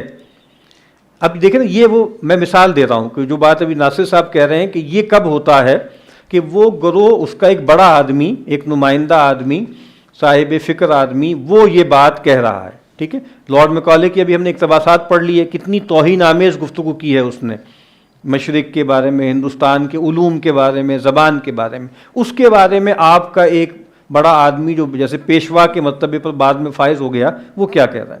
اگر ہم اپنی اصلی ترقی چاہتے ہیں تو ہمارا فرض ہے کہ ہم اپنی مادری زبان تک کو بھول جائیں، تمام مشرقی علوم کو نسیم منسیہ کر دیں، یعنی بھلا دیں، مٹا دیں. ہماری زبان یورپ کی اعلیٰ زبانوں میں سے انگلش یا فرینچ ہو جائے. یورپ ہی کے ترقی یافتہ علوم دن رات ہمارے دست مال ہوں. ہمارے دماغ یورپین خیالات سے، اب آگے انہوں نے تھوڑی سی جو ہے احتیاط کر لی، بجز مذہب کے لبریز ہوں. ہم اپنی قدر، اپنی عزت کی قدر خود کرنا سیکھیں. ہم گورنمنٹ انگریزی کے ہمیشہ خیر خواہ رہیں اور اسی کو اپنا محسن سمجھے. یہ ہوتی ہے ہیجمنی. ٹھیک ہے کہ بھائی جو اجارہ زدہ گروہ ہے وہ راضی ہے، وہ خوش ہے. آگے تو اور اقتباسات بھی ہیں کہ جہاں وہ کہتے ہیں کہ بھائی ہم تو دعا کرتے ہیں کہ جو تاج برطانیہ اور ملکہ عالیہ ہے ان کا اقتدار قیامت تک قائم رہے، یعنی ہمیشہ ہم پر قائم رہے. اور جگہوں پہ وہ کہتے ہیں کہ ہم، یعنی باقاعدہ یہ کہا ہے انہوں نے کہ ہم ان کے وفادار رہیں. اور یہ وفاداری یہ نہیں ہے کہ اب زور زبردستی کی وجہ سے ہے، نہیں، واقعتاً ہم جیسے محبت کے جذبے کے تحت گویا ان کے ساتھ متعلق ہوں. یعنی یہ کوئی اچھی بات نہیں ہے کہ اتنے محسنوں کے ساتھ آپ جو ہے وہ تعلق جبر کا رکھیں، بلکہ آپ کو چاہیے کہ آپ ان کے ساتھ جیسے خوشی خوشی متعلق ہو جائیں، ان سے وابستہ ہو جائیں. اب واپس آ جائیں جو ہم پڑھ رہے تھے. استعماری سیاق میں دیکھیں تو استعماری شناختوں کا اجارہ اس وقت ممکن ہوتا ہے جب مقامی باشندے اپنے محکوم ہونے کو اپنی شناخت کے طور پر تسلیم کر لیں، یعنی یورپیوں کو اپنا آقا ماننے لگیں. اب ظاہر بات ہے استعماری قوتیں کون سی تھیں؟ یورپینز. اور چونکہ یہاں پر ہماری گفتگو ہو رہی ہے بر صغیر کی، تو اس وجہ سے ہم بار بار اس کا ریفرنس دے رہے ہیں، ورنہ ہم یہ بتا چکے ہیں کہ پوری امت مسلمہ جس کو مسلم ورلڈ کہتے ہیں 3-4 خطوں کو چھوڑ کر سب کی سب کالونائز ہو گئی تھی. ٹھیک ہے، اور کچھ افغانستان نہیں ہوا، ترکی کا کچھ حصہ نہیں ہوا، حجاز کا کچھ حصہ نہیں ہوا. ٹھیک ہے، باقی سب مسلم ورلڈ کالونائز ہو گیا تھا. ڈبلیو ہنٹر نے اپنی معروف کتاب ہندوستانی مسلمان میں لکھا ہے کہ جب مسلمانوں نے برطانوی ہندوستان کو دارالحرب کی بجائے دارالامان کے طور پر قبول کر لیا تو انہوں نے اپنی محکومانہ حیثیت بھی تسلیم کر لی. میرا خیال ہے 1831 میں یا کہیں پر شاہ عبدالعزیز صاحب جو شاہ ولی اللہ صاحب کے بڑے صاحبزادے تھے، انہوں نے ہندوستان کے دارالحرب ہونے کا فتویٰ دیا تھا. لیکن جیسے وہ فتویٰ قبول کیا گیا، لیکن اس کے بعد آپ کو معلوم ہے شاید اس سے بھی پہلے 1817-18 میں اس کے بعد سے تحریک شہیدین سامنے آئی اور تحریک شہیدین کو دنیاوی پلین پر شکست ہو گئی. اور پھر 1857 میں ایک فیصلہ کن شکست ہو گئی جو مزاحمتی قوتیں تھیں. ٹھیک ہے، ملیٹریلی جنہوں نے کنفرنٹ کیا. اور اس کے بعد تو جیسے آپ نے ریکنسائل کر لیا، اور پھر چونکہ واقعتاً انہوں نے آ کر امن و امان، شروع میں تو بہت تباہی پھیری، جیسے آپ کو پتہ ہے فرینچ ریولوشن میں پہلے رین آف ٹیرر تھا، اس کے بعد پھر خوشحالی اور امن اور فلاں، تو یہاں پر بھی ایک فیز تو تھا، رین آف ٹیرر تھا، اس کے بعد پھر لگا کہ چیزیں سٹیبل ہو گئی ہیں، ادارے وجود میں آ گئے ہیں، اور کیونکہ انگریزوں کے یہاں آنے سے پہلے حالات کوئی بہت اچھے نہیں تھے، اور حکمرانوں کے اندر بھی بہت زیادہ تن آسانی، عیاشی اور ظلم و ستم بھی تھا بہت سی جگہوں پہ، تو انگریز نے آ کر بہرحال کہتے ہیں کہ چیزوں کو ان آرڈر کیا، نظم پیدا کیا، ادارے پیدا کیے، لگا کہ چیزیں اب کسی ترتیب سے چل رہی ہیں، ورنہ تو بس ایسے ہی تھا، اور مطلب یہ ٹھیک ہے بات کہ وہ طوائف الملوکی جس کو کہتے ہیں اس طرح نہیں تھی جس طرح پورٹرے کیا جاتا ہے، لیکن بہرحال حالات کوئی بہت اچھے نہیں تھے۔ ابھی ہم دیکھیں گے انشاءاللہ یہ بات مکمل کر کے، کیونکہ ہم بہت زیادہ انگریز کا، یورپ کا، مغرب کا، اس کی جیسے آپ کہیں نا ویسٹ بیشنگ بہت زیادہ ہوتی ہے، تو اس سے ایسے لگتا ہے کہ جیسے ہمارا کوئی قصور ہی نہیں تھا، تو اس کو بھی تھوڑا سا ہم دیکھیں گے، خاص طور پہ شاہ ولی اللہ دہلوی علیہ رحمہ، ان کی کچھ تقریریں ہیں، ان کی کچھ خطبات ہیں، مختلف گروہوں کو سے انہوں نے خطاب کیا، کسانوں سے کچھ گفتگو کی، سپہ سالاروں سے کی، تاجروں سے کی، علماء سے کی، صوفیاء سے کی، تو وہ اگر ہم اقتباسات دیکھیں تو ہمیں پتہ لگے گا کہ کتنی شدید لتاڑ کی ہے انہوں نے، اور کیسی انہیں کھری کھری سنائی ہیں کہ تمہارا کیا حال ہو چکا ہے۔ اس کا مطلب کیا ہے؟ اس کا مطلب یہ ہے کہ حالات بہرحال پتلے تھے، اور میں کئی مرتبہ مالک بن نبی کا تذکرہ کر چکا ہوں یہاں پر کہ وہ ان کا تصور ہے کالونائزیبلٹی کا، کہ ہم کالونائزیبل تھے، اس وجہ سے ہم کالونائز ہو گئے، ٹھیک ہے، یہ تھوڑا ہی ہے کہ بھئی ہم تو بہت اچھے تھے اور بڑے اچھے بچے تھے اور بڑے فٹ تھے اور پھر کوئی آ کر ہم پر کوئی غالب ہو گیا، نہیں، تو ہمارے حالات بھی پتلے تھے۔ بہرحال جب تک مسلمان ہندوستان کو دارالحرب سمجھتے رہے، مزاحمت کو اپنا مذہبی فرض سمجھتے رہے، مگر جب اپنی محکومانہ حیثیت کو قبول کر لیا تو مزاحمت کی جگہ متابعت نے لے لی، اور اس کے ساتھ ہی ثقافتی اجارہ داری کی راہ ہموار ہو گئی۔ کیا کہہ رہے ہیں؟ ثقافتی اجارہ داری، ہیجمنی، اس کی دو شرطیں ہیں، ایک ڈسپیرٹی، کہ فرق بہت زیادہ پیدا ہو جائے، دوسرا یہ ہے کہ وہ فرق جو مغلوب قوم ہے اس کو قبول کر لے، ٹھیک ہے، اور اس کو جیسے مان لے، اور پھر یہ سمجھے کہ اب ہماری فلاح جو ہے وہ اسی میں ہے کہ ہم اجارہ دار طبقے جیسا بننے کی کوشش کریں، یا جیسا وہ ہمیں بنانا چاہ رہا ہے ہم اس کی مراد پر ڈھل جائیں، ٹھیک ہے، تو ہم یہ کام کر، مثلا سر سید جب یہ کہتے ہیں کہ ہم انگریز گورنمنٹ کے زیر سایہ بستے ہیں جس میں ہم کو ہر طرح کا امن و امان حاصل ہے، ہم کو اپنی گورنمنٹ کا بہت شکر گزار ہونا چاہیے کہ اس نے ہم کو امن و امان کے سوا تعلیم میں بھی ایسی مدد دی ہے کہ کوئی سلطنت، کوئی بادشاہت ایسی ہم کو نظر نہیں آتی جس نے اپنی رعایا کی تعلیم میں ایسی مدد کی ہو اور عمدہ سامان تعلیم کا مہیا کر دیا ہو۔ وہ جو آپ کا سوال تھا نا، اب اس کا جواب بھی اس میں ہے کہ یہ جو عنایتیں ہیں، اب یہ عنایتیں بھی تو ان کو مغلوب ہی کر رہی ہیں نا، ان کو اور زیر بار کر رہی ہیں۔ جیسے میرا خیال ہے کہ اقبال کے زمانے میں شاید حضرت تھانوی تھے، ان کی طرف منسوب ہے کہ انہوں نے یہ اس طرح کی بات کہی کہ بھئی ہمیں انگریزوں کو بہت برا بھلا نہیں کہنا چاہیے یا ان سے کوئی لڑائی مول نہیں لینی چاہیے، کہ بہرحال وہ ہمیں مذہبی آزادی تو دیتے ہیں، ٹھیک ہے، نماز روزے کی ہمیں آزادی دیتے ہیں، کوئی اس طرح کا مذہبی جبر نہیں ہے، کیونکہ آپ کو پتہ ہے کہ حضرت تھانوی میرا 43 میں انتقال ہوا ہے، تو اس سے پہلے 1917 میں بولشوک ریولوشن آ گیا تھا نا رشیا میں، اور وہاں کے جو لوگ تھے وہ ایتھیسٹ تھے، حضرت لینن وغیرہ، تو انہوں نے تو استبداد کیا نا، یعنی مجھے لگتا ہے کہ جیسے وہ بھی ایک جیکسٹاپوز کر رہے ہیں کہ بھئی وہاں تو آپ کو پتہ ہے کہ مسجدیں برباد کر دیں، سب ختم کر دیا، تو وہ لیکن یہاں پر ایسا نہیں کیا، مطلب ٹھیک ہے، مدرسے بھی کچھ نہ کچھ چل رہے ہیں، مسجدیں بھی چل رہی ہیں، تو اس طرح کے کسی ان کی سٹیٹمنٹ پر علامہ اقبال نے وہ پھپتی چست کی تھی، جو بہت مشہور شعر ہے کہ ملا کو جو ہے ہند میں سجدے کی اجازت،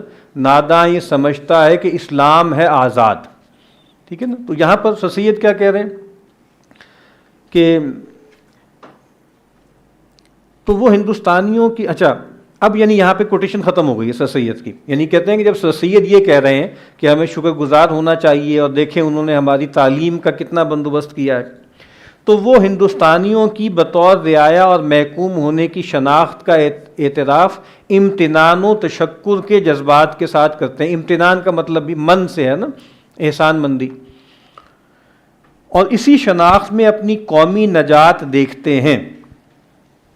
تو اسی میں ہے نا، جیسے ہمارے بزرگ ہیں، بہت فاضل آدمی ہیں، محمد دین جوہر صاحب، ان کی ایک آدھ مضمون بھی ہم دیکھیں گے، تو انہوں نے بہت اچھی گفتگو کی ہے استعمار کے خلاف، رد استعمار میں، لیکن اب الٹیمیٹلی جہاں آ کر لینڈنگ ہوئی ہے ان کی، وہ انڈسٹریلزم ہے، وہ سائنس اینڈ ٹیکنالوجی ہے، وہ آرگنائزیشنل سٹرکچرز ہیں، وغیرہ وغیرہ وغیرہ۔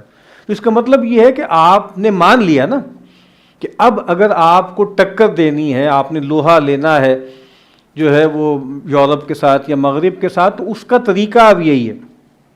باقاعدہ اب وہ جیسے ان کی جو آپ سمجھ لیں کہ ویڈیوز آتی ہیں، تو اس میں کبھی کوئی لڑکا ہے وہ بہت ذہین ہے، فزکس میں ماہر ہے، کوئی اور سائنٹسٹ ہے، ان کے ساتھ انٹرویوز کر رہے ہیں کہ بھئی اب نجات کی راہ یہی ہے، نجات کی راہ یہی ہے۔ اور جیسے یہ مولوی اور جو مذہبی علم ہے، یہ تو قصہ ختم ہو چکا، اب تو جو علم سکہ رائج الوقت ہے وہ یہ والا ہے، ٹھیک ہے۔ تو گویا اب مسلمانوں کو اس میں ترقی کرنی چاہیے۔ یا ہمارے ایک اور عزیز ہیں سینئر سید سردار علی صاحب، وہ بھی یہی کہتے ہیں نا کہ ہمیں جیسے انڈسٹریلائزیشن، پہلے ماڈرنائزیشن ہوگی، پھر انڈسٹریلائزیشن ہوگی، پھر ڈیموکریٹائزیشن ہوگی، لیکن سب سے پہلے ماڈرنائزیشن ہوگی۔ وہ بات بالکل ٹھیک کرتے ہیں، سب سے پہلے آپ کے ذہنی سانچے بدلنے چاہیے، سب سے پہلے آپ کو یعنی دیٹ ورلڈلی جو اورینٹیشن ہے اس کو ذرا کم کرنا ہوگا، آپ کو وحی اور روایت اور تقلید سے نکل کر جو سائنٹیفک نالج ہے اور ریشنلٹی ہے اس کی طرف آنا ہوگا، اس کے نتیجے میں یہ سارے کام ہوں گے۔ یعنی ایک ان سے میری ملاقاتیں رہی تو میں نے ان سے عرض کیا کہ بھائی کس نے روکا ہوا ہے؟ یعنی ہمیں تو ایسا نہیں لگتا کہ بھئی کوئی ملا کی پاکستان میں کوئی حکومت ہے یا کیا ہے، جتنی بھی پوسٹ کولونیل سٹیٹس ہیں وہاں پر حاکم کون رہے، پولیٹیکل بھی اور جو بیوروکریسی ہوتی ہے ملٹری، جوڈیشل اور سول، ان سب پر انگریز یا یورپین طاقتوں کے پروردہ لوگ تھے پہلے دن سے آج تک، وہی اسٹیٹ کو چلا رہے ہیں نا، مولوی تو نہیں چلا رہا۔ تو رکاوٹ کیا ہے؟ تو کہتے ہیں نہیں، چونکہ آپ کی مذہبی فکر میں یہ بات ہے، مذہبی فکر میں یہ بات شامل ہے کہ دنیا جو ہے وہ ثانوی ہے اور آخرت بنیادی ہے اور ہر چیز جو ہے وہ وحی کی روشنی میں ہوگی، تو یہ گویا مائنڈ سیٹ اس کو توڑنا ہے۔ اور ظاہر بات ہے یہ توڑنے کا عمل کون کرے گا؟ یہ توڑنے کا عمل یونیورسٹی سے نہیں ہوگا، یہ تو مولوی کریں گے نا۔ اس کا مطلب یہ ہے کہ مولویوں کی ماڈرنائزیشن کے بغیر سماج میں حقیقی ماڈرنائزیشن نہیں ہو سکتی۔ ان کا کہنا یہ کہ جب تک یہ والا تصورات نہیں آئیں گے نا، تو پہلے آپ کو مذہبی بیانیے کو بدلنا ہے، اس سے پھر باقی چیزیں آگے چلیں گی اور تبدیلیاں آئیں گی۔ تو بہرحال یہ ان کا ایک ویو ہے۔ اچھا، بلا شبہ رعایا ایک نئے سیاسی انتظام میں ایک سیاسی شناخت تھی جو انگریز حکومت کے خلاف مزاحمت کے جذبات کا کلا کما کرتی تھی اور اس حکومت کے لیے وفاداری کے جذبات پیدا کرنے کی ضرورت پر زور دیتی تھی، مگر یہی شناخت انگریز حکومت کو ایک استعماری حکومت کے طور پر نہیں دیکھتی تھی۔ یعنی وہ یہ نہیں دیکھتی تھی کہ وہ استعمار ہے۔ یعنی آپ دیکھیے نا کہ یعنی ایسا لگتا ہے کہ بہت سے جو روایتی یہاں پہ مذہبی لوگ تھے اور طبقات تھے، انہوں نے ایک خاص دور کے بعد جیسے یہ بات کہ انگریز ہے اور انگریز نے یہ سارا کچھ ہمارے ساتھ کیا ہے، اس کا بیانیہ ہمیں نہیں ملتا، اس کا بیانیہ ہمیں نہیں ملتا۔ ہاں، وہ شیخ الہند کی ایک تحریک تھی، اس کے اندر ایک مزاحمتی بیانیہ ہمیں ملتا ہے، لیکن خاص طور پر جو اس کو سواد اعظم کہتے ہیں، سواد اعظم کے بڑے حصے میں جن کو کنٹرول انہوں نے خاص طریقے سے گدی نشینوں کے ذریعے بھی کیا، مزاروں کے ذریعے کیا، اور اس میں ایک پوری لمبی تاریخ ہے، لوگوں نے اس پہ کتابیں لکھی ہیں کہ اس وقت جو ہے جتنے مخدومین ہیں سندھ میں، پنجاب میں اور جگہوں پر بڑی بڑی گدیوں کے جو وارث ہیں، یہ اصلاً وہ جو بزرگ ہیں ان کی نسل میں نہیں ہیں، بلکہ ان کو انگریزوں نے انسٹال کیا تھا۔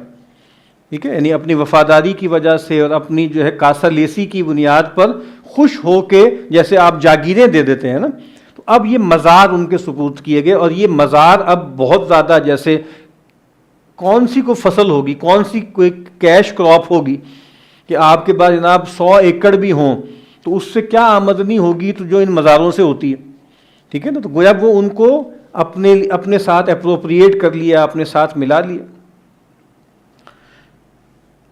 تو اگر دیکھتی تو مطابقت پذیری کی بجائے مزاحمت کا رویہ اختیار کرتی، اور اس مہربان حکومت کو یہ حق تفویض کرتی تھی کہ وہ رعایا کی اصلاح کر سکے، یعنی استعمار کی حکومت کے طور پہ نہیں دیکھا بلکہ مہربان حکومت جو سر سید کہہ رہے ہیں، اس کی تعلیم کا انتظام اور ملازمتوں کا بندوبست کر سکے۔ اس کا سیدھا سادہ مطلب ثقافتی اجارہ تھا۔ ثقافتی اجارے کے دو اہم ذرائع تھے، تعلیم اور زبان۔ ہندوستان میں انگریزی حکومت کا نافذ کردہ تعلیمی نظام دراصل اس نظام کی نقل تھا جسے یورپ نے نشست ثانیہ کے دوران میں اسٹڈیا ہیومینیٹیٹس کے نام سے رائج کیا تھا، اور جس میں انسانی آدمی، یہ آدمی ہوگا، ٹھیک ہے، انسانی آدمی یعنی ہومو ہیومنس، اور حیوانی آدمی یعنی ہومو باربرس کی تفریق موجود تھی۔ اب دیکھیں نا، باربرس اور ہیومنس، تو اب یہاں پر بھی آپ دیکھیں نا جہاں سے ہم نے بات شروع کی تھی، اگر آپ کو یاد ہوگا، سویلائزنگ مشن، کہ ہم جو ہیں وہ ہیومنز ہیں اور یہ جو ہمارے ادر ہیں یہ کیا ہیں، یہ باربرین، یعنی وہ جو گریکس نے کہا تھا نا ہم سویلاز ہیں اور یہ جو ہیں یہ باربیرین ہیں، ٹھیک ہے، اچھا، یا سیویج وہ کہتے تھے، سیویج ہیں ہم۔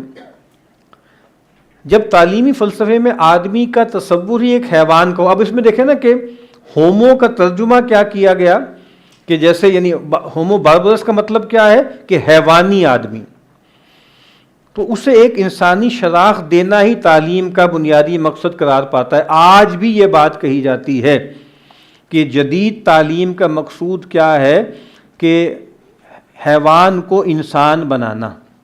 اسی لیے جو میں نے پہلے بھی بات کی کہ جو مذہبی تعلیم ہے، جو جدید پڑھا لکھا آدمی ہے وہ یہ سمجھتا ہے کہ یہ لوگ تعلیم یافتہ نہیں ہیں، یہ لوگ پڑھے لکھے نہیں ہیں، یہ لوگ مہذب نہیں ہیں۔ کیونکہ یہ وہ تعلیم ہی نہیں پا رہے، وہ تربیت ہی نہیں پا رہے جو انسان بناتی ہے۔ وہ تو کہاں سے آئی تھی؟ وہ تو یورپ سے آئی تھی نا، وہ تو یونیورسٹی میں ہوتا ہے، اسکول میں ہوتی ہے، کالج میں ہوتی۔ انسانی شناخت کا تصور ریاست ہی تشکیل دیتی ہے، اور یہیں سے تعلیم میں ریاست کے وضع کردہ ثقافتی تصور کے اجارے کی راہ کھل جاتی ہے۔ وہی بات جو پہلے کہی ہے، اب ریاست ہے، یعنی یہ بات بار بار کہی جاتی ہے کہ روایتی تعلیم ایک اخلاقی عمل تھا، جدید تعلیمی نظام ایک ریاستی فیصلہ ہے۔ اب ریاستی فیصلہ، ریاست بتاتی ہے، قومی تعلیمی پالیسی وہ بات آتی ہے، ایچ ای سی آیا، اور ایچ ای سی اب بتائے گی کہ کیا کرنا ہے کیا نہیں کرنا۔ اس سے پہلے یونیورسٹی گرانٹس کمیشن تھی، اس کا اتنا دائرہ نہیں تھا۔ یہ مشرف صاحب کے دور میں جب ڈالر آیا اور باقی سارے معاملات ہوئے، امریکن پیسہ آیا، تو پھر یہ اس پر بات ہوئی، اور اس پر ہمارے دوستوں نے کام کیا ہے کہ پاکستان میں پرائمری ایجوکیشن، اس پر انفلوئنس ہے برٹشرز کا، ان کی فنڈنگز ہے، کئی ادارے ہیں، اور آپ کی ہائر ایجوکیشن اس پر سارا انفلوئنس ہے وہ امریکہ کا ہے، ٹھیک ہے۔ ایک باقاعدہ جیسے میرا خیال ہے واشنگٹن گروپ کا نام بھی آتا ہے، جس میں کئی بڑے بڑے لوگ ہیں جو اس کو طے کرتے ہیں، اس میں جیسے سید بابر علی کا نام بھی آتا ہے کہ جیسے وہ لوگ ہیں کہ جو خاص طریقے سے مولڈ کرتے ہیں۔ آپ نے دیکھا ہوگا ایچ ای سی میں یونیورسٹیز کے وائس چانسلرز کا انتخاب کرنے کی جو کمیٹی بنتی ہے، تو کئی کمیٹی ہیں، اس میں 5-6 بندے اگر ہیں ایکسپرٹ ہیں تو کم از کم 1-2 اس میں لمس میں سے ضرور ہوتے ہیں۔ سید بابر علی اس اسٹیئرنگ کمیٹی کے انچارج بھی رہے، یعنی ایک پرائیویٹ جو ہے بزنس انٹرپرائز لمس، اس کا جو مالک ہے اس کو آپ تمام سرکاری اداروں کے وی سیز کے چننے کی کمیٹی کا ہیڈ بنا رہے ہیں، ٹھیک ہے۔ اس سے آپ کو پتہ لگتا ہے نا کہ آپ کی ریاست کی بھی ترجیحات کیا ہیں۔ دی ایشیاٹک کوارٹرلی ریویو میں جے کینیڈی نے یہ رائے اس سیاق اور ہندوستانی نظام تعلیم کے سلسلے میں ظاہر کی کہ تعلیم کا بڑا مقصد دانشورانہ نہیں بلکہ اخلاقی ہے۔ تعلیم کا دانشورانہ مقصد فکر و نظر کی آزادی میں یقین رکھتا ہے، جبکہ اخلاقی مقصد بعض طے شدہ معیارات حیات کی پابندی سکھاتا ہے۔ اب دیکھیں پہلے کیا تھا، دانش اور اخلاق یہ جڑے ہوئے تھے، اب آپ دانشورانہ تصورات اور اخلاقی تصورات کو الگ کر رہے ہیں کہ اخلاقی تصورات میں بائنڈنگنیس ہوتی ہے، اس میں جبر ہوتا ہے، ٹھیک ہے، اس میں، جبکہ جو آپ سمجھ لیں کہ دانشورانہ تصورات ہیں وہ فری ریزن ہے، ان ایڈڈ ریزن ہے۔ دانشورانہ تعلیم ہر شے کی اہمیت و معنویت اور جواز پر سوال اٹھاتی ہے، اور اس کے مقابلے میں اخلاقی تعلیم تسلیم و رضا کے جذبات ابھارتی ہے۔ اب یہ بہت بنیادی فرق ہے کہ اخلاقی تعلیم یا دانشورانہ تعلیم، ٹھیک ہے۔ اس کے بعد ہم وہ پڑھ چکے ہیں سر سید کے اقوال، اس کے بعد تھوڑا سا حصہ ہے وہ انشاءاللہ ہم اگلی مرتبہ دیکھیں گے، پھر اس کے بعد آگے چلیں گے۔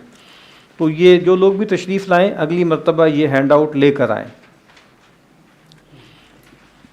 کوئی سوال کرنا ہے تو کر لیں۔ جو آپ نے بات کی کہ ماڈرنائزیشن کے لیے جو مولانا ہے، جو مولوی حضرات ہیں، ان کا جو آئیڈیا وہ چینج ہونا چاہیے۔ جو موسٹلی پاپولیشن ہے پاکستان کی یا جو دنیا کی، وہ تو مذہبی ہے ہی نہیں۔ ہاں، دنیا کی بات تو نہیں ہے، لیکن پاکستانی سماج کی اگر آپ بات کریں تو پاکستانی جو معاشرہ ہے وہ ابھی بھی مذہبی ہے۔ نہیں، فالو کرنے کی بات نہیں ہوتی، ان کی جو آپ سمجھ لیں نا کہ جذباتی وابستگی مذہب کے ساتھ ہے، اور ہم چونکہ ایک بہت محدود دنیا میں بڑے شہروں میں ایک خاص کلاس کے ساتھ ہمارا انٹریکشن ہوتا ہے، وہاں ہمیں کچھ چیزیں نظر آتی ہیں۔ آپ کی زیادہ بڑی آبادی تو چھوٹے شہروں میں، گاؤں میں ہے ابھی بھی، ٹھیک ہے، تو وہ مذہبی ہے۔ مذہبی یہ ہے کہ اس کا چاہے عملی تعلق نہ ہو، اعتقادی اور جذباتی تعلق بہرحال ہے۔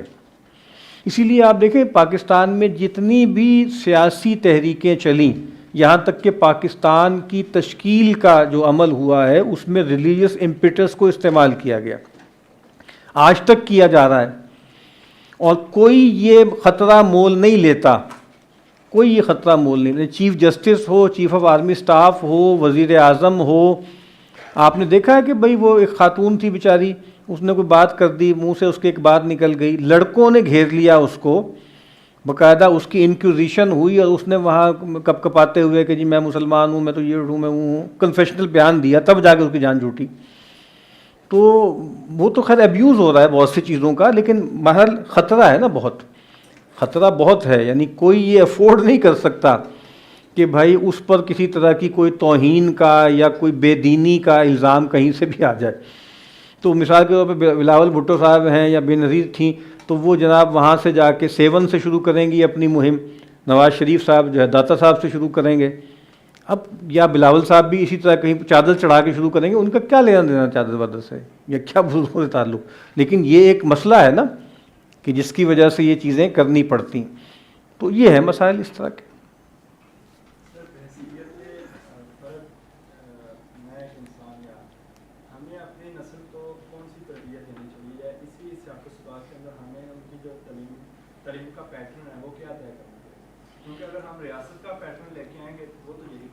ہاں، تو وہ اصل میں ذمہ داری ہماری ہے نا، ہم سے مراد ہے والدین کی، بڑوں کی۔ تو یہ جو اسلامک سکول وغیرہ کا تصور ہے، اس میں ایک یہ مسئلہ ہے نا کہ ہم ہر چیز کو آؤٹ سورس کر رہے ہیں۔ جدید سکول، اسلامی سکول بھی جدید سکول ہے، اس کا اخلاق و اخلاق سے کوئی تعلق نہیں، وہ سسٹم کے لیے کارآمد کل پرزے تیار کرنے کا ایک فیکٹری ہے۔ تو جو اخلاقی تربیت ہے وہ ہمیں دینی ہے، تو اس کے لیے ہم تو یہی بہتر سمجھتے ہیں کہ کم از کم پہلے 6-7 سال بچے کو کسی ادارے میں بھرتی نہ کرایا جائے۔ بہتر تو یہ کہ گھر ہی میں پڑھا دیں، نہیں ہے لیکن تو کم از کم 7 سال تک تو کہیں بھیجنے کی ضرورت ہی نہیں ہے۔ کبھی آپ اس پہ غور کریں نا، مطلب یعنی ہم بچوں سے لاڈ ہی نہیں کر پاتے، یعنی یہ کر کے دیکھیں آپ کو کتنی سرشادی ملے گی اس سے، کہ بچے آپ کے پاس ہیں صبح و شام، آپ ان کو پلا کچھ پڑھا بھی رہے ہیں، خواندگی بھی ہے، اور کچھ بھی نہیں ہے ایسا، یہ ایک ہوا بنایا ہوا ہے کہ پتہ نہیں اسکول نہیں جائیں گے تو یہ ہوگا تو وہ ہوگا، کچھ بھی نہیں ہوگا۔ تو ہمیں تو یہی لگتا ہے کہ اداروں سے بچا کے اور بھیجنا بھی ہے تو بس یہ سمجھیں کہ یہ ایک جبر ہے اور اس کی وجہ سے ہم بھیج رہے ہیں، ورنہ اخلاق یا تربیت جو ہے وہ گھر میں ہوگی، اور گھر ہی سے ہونی چاہیے، وہاں سے تربیت کریں ان کی۔ اور تربیت بھی کیا کرنی ہے، مطلب گھر کا ماحول ٹھیک ہو تو بس وہ ہو رہی ہے، کوئی سیشنز تھوڑی ہونی ہے، کوئی صبح و شام والدین نے واعظ تھوڑی کرنے ہیں، کچھ بھی نہیں ہے، نیچرلی ہو رہا ہے. ان کو ایسی کتابیں فراہم کی جائیں، ایسا بچوں کا لٹریچر جس کے اندر اخلاقی چیزیں ہیں ان کو ابھارا جائے، ان کو سامنے لایا جائے، تو یہ ہو سکتا ہے. یعنی اس میں کوئی ایسی اچنبھے کی بات نہیں. ٹھیک ہے جی. ہاں مجھے تو ایسے ہی لگتا ہے، چونکہ نئی نسل کی ہم بات کریں تو ہوم سکولنگ چاہے توڑ تک نہ کرائیں، لیکن کم از کم پہلے 6-7 سال تو اپنے بچوں کے ساتھ وقت گزاریں نا، اس کے بعد ان کو کہیں کسی کے سپرد کریں، اور نہ بھی کریں تو کوئی مسئلہ نہیں، کوئی پریشانی کی بات نہیں. ایک اور سوال ہے جو یوزفل نالج ہے کہ ارلی سائنٹسٹ مسلم سائنٹسٹ جیسے خوازمی وغیرہ، تو وہ جو ان کے پاس نالج ہے جیسے الجبرا یا سائنٹیفک نالج ہے، تو وہ یوزفل نالج کہلائے گا یا وہ؟ جی وہ یوزفل نالج ہے. تو ہم یہ نہیں کہہ رہے کہ کوئی بھی مذہبی تہذیب جو ہے یوزفل نالج کو ڈسکارڈ کر دیتی ہے، نہیں، لیکن وہ اس کا ایک مقام ہے. ہم تو یہ کہہ رہے ہیں کہ جدید علم میں معیار یہ بن گیا کہ وہ یوزفل دس ورلڈلی پلین پر کتنا ہے، اور ہمارے نفس کی تسکین کتنی کرتا ہے، یا دنیا سے متمتع ہونے کی کتنی صلاحیت رکھتا ہے. تو وہ ایک خاص جگہ پر تھا نا.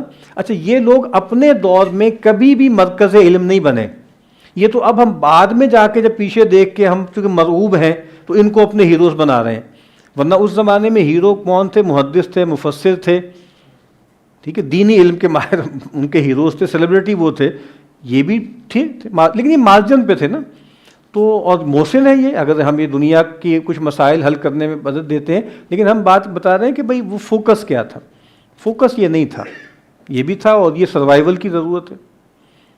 جناب سر یہ ایسٹ میں ہو یا اسلامی جیسے ہوم اسکولنگ، پہلے عام طور پہ نا گھروں میں پہلے ایسے بچوں کو ایسے ہوم اسکول بھی بنایا جاتا ہے، تو اس حوالے سے کوئی رپورٹ یا اسٹڈی یا کوئی کتابیں اویلیبل ہیں کہ ہماری تہذیب میں تو پہلے مکتب کا اتنا زیادہ رول نہیں تھا جتنا وہ تعلیم کا جو رول تھا. جی جی جی اب کیونکہ وہ 100-150 سال گزرے ہیں جو اب بتا رہے ہیں، تو اس حوالے سے کوئی مطلب کہ پاس سے کوئی رہنمائی مل جائے. نہیں، رہنمائی کا کیا فائدہ ہے، وہ ہوگا بھی تو ایک تاریخی ریکارڈ ہے نا.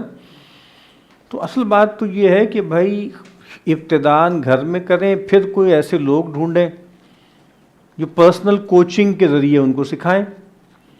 تو اب یہی ہے نا، لوگوں کو ڈھونڈنا پڑے گا نا ایسے. ٹھیک ہے جی جناب.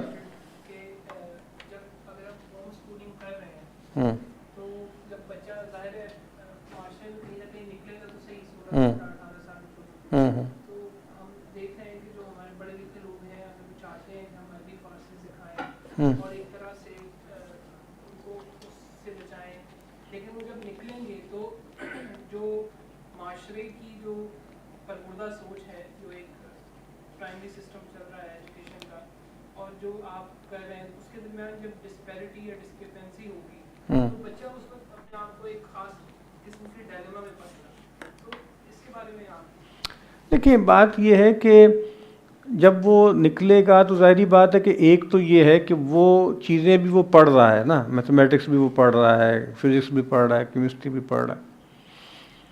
وہ تو کوئی فرق نہیں سامنے آئے گا. فرق جو آتا ہے جس میں لوگوں کو ایک اشکال ہوتا ہے وہ سوشلائزنگ جس کو بولتے ہیں، وہ کہ سوشلائزنگ کیسے ہوگی. تو سوشلائزنگ ظاہری بات ہے کہ وہ خاندان میں ہوگی، وہ محلے میں ہوگی، اور جگہوں پر ہوگی، تو وہ ہو سکتی ہے. باقی میرا نہیں خیال، دیکھیں آپ گھر میں بھی نا وہ چیزیں تھوڑی تھوڑی ان کو پڑھا ہی رہے ہیں نا، جو چیزیں وہاں وہ پڑھ رہے ہیں. یعنی آپ خود دیکھیں گے کہ اسکول میں بہت کچھ وقت ضائع ہو رہا ہے اور عقادت چیزوں میں ہو رہا ہے. اور ویسے بھی میں آپ سے عرض کر دوں کہ اب کچھ عرصے بعد ہم جیسے جو تھرڈ ورلڈ کے لوگ ہیں وہ کچھ عرصے بعد بس خواندگی رہ جائے گی، اور اس کے بعد پھر لوگ سکلز سیکھیں گے. پیسے کمانے ہیں نا، تو یہ بی ایس سی سے اور فلاں سے بی ایس انگلش کرنے سے یا بی ایس بایولوجی کرنے سے تو جاب نہیں مل رہی نا. تو میٹرک تک بھی کیا ہے، مطلب 12-13 سال کا بچہ ہو، اس کو انگریزی، اردو، اگر ہم عربی سکھا دیں اور پھر اس کو حساب کتاب اکاؤنٹنگ آ جائے، تو اب وہ کوئی سکل سیکھے اور 13-14 سال کی عمر میں وہ کمائی کرنا شروع کر سکتا ہے.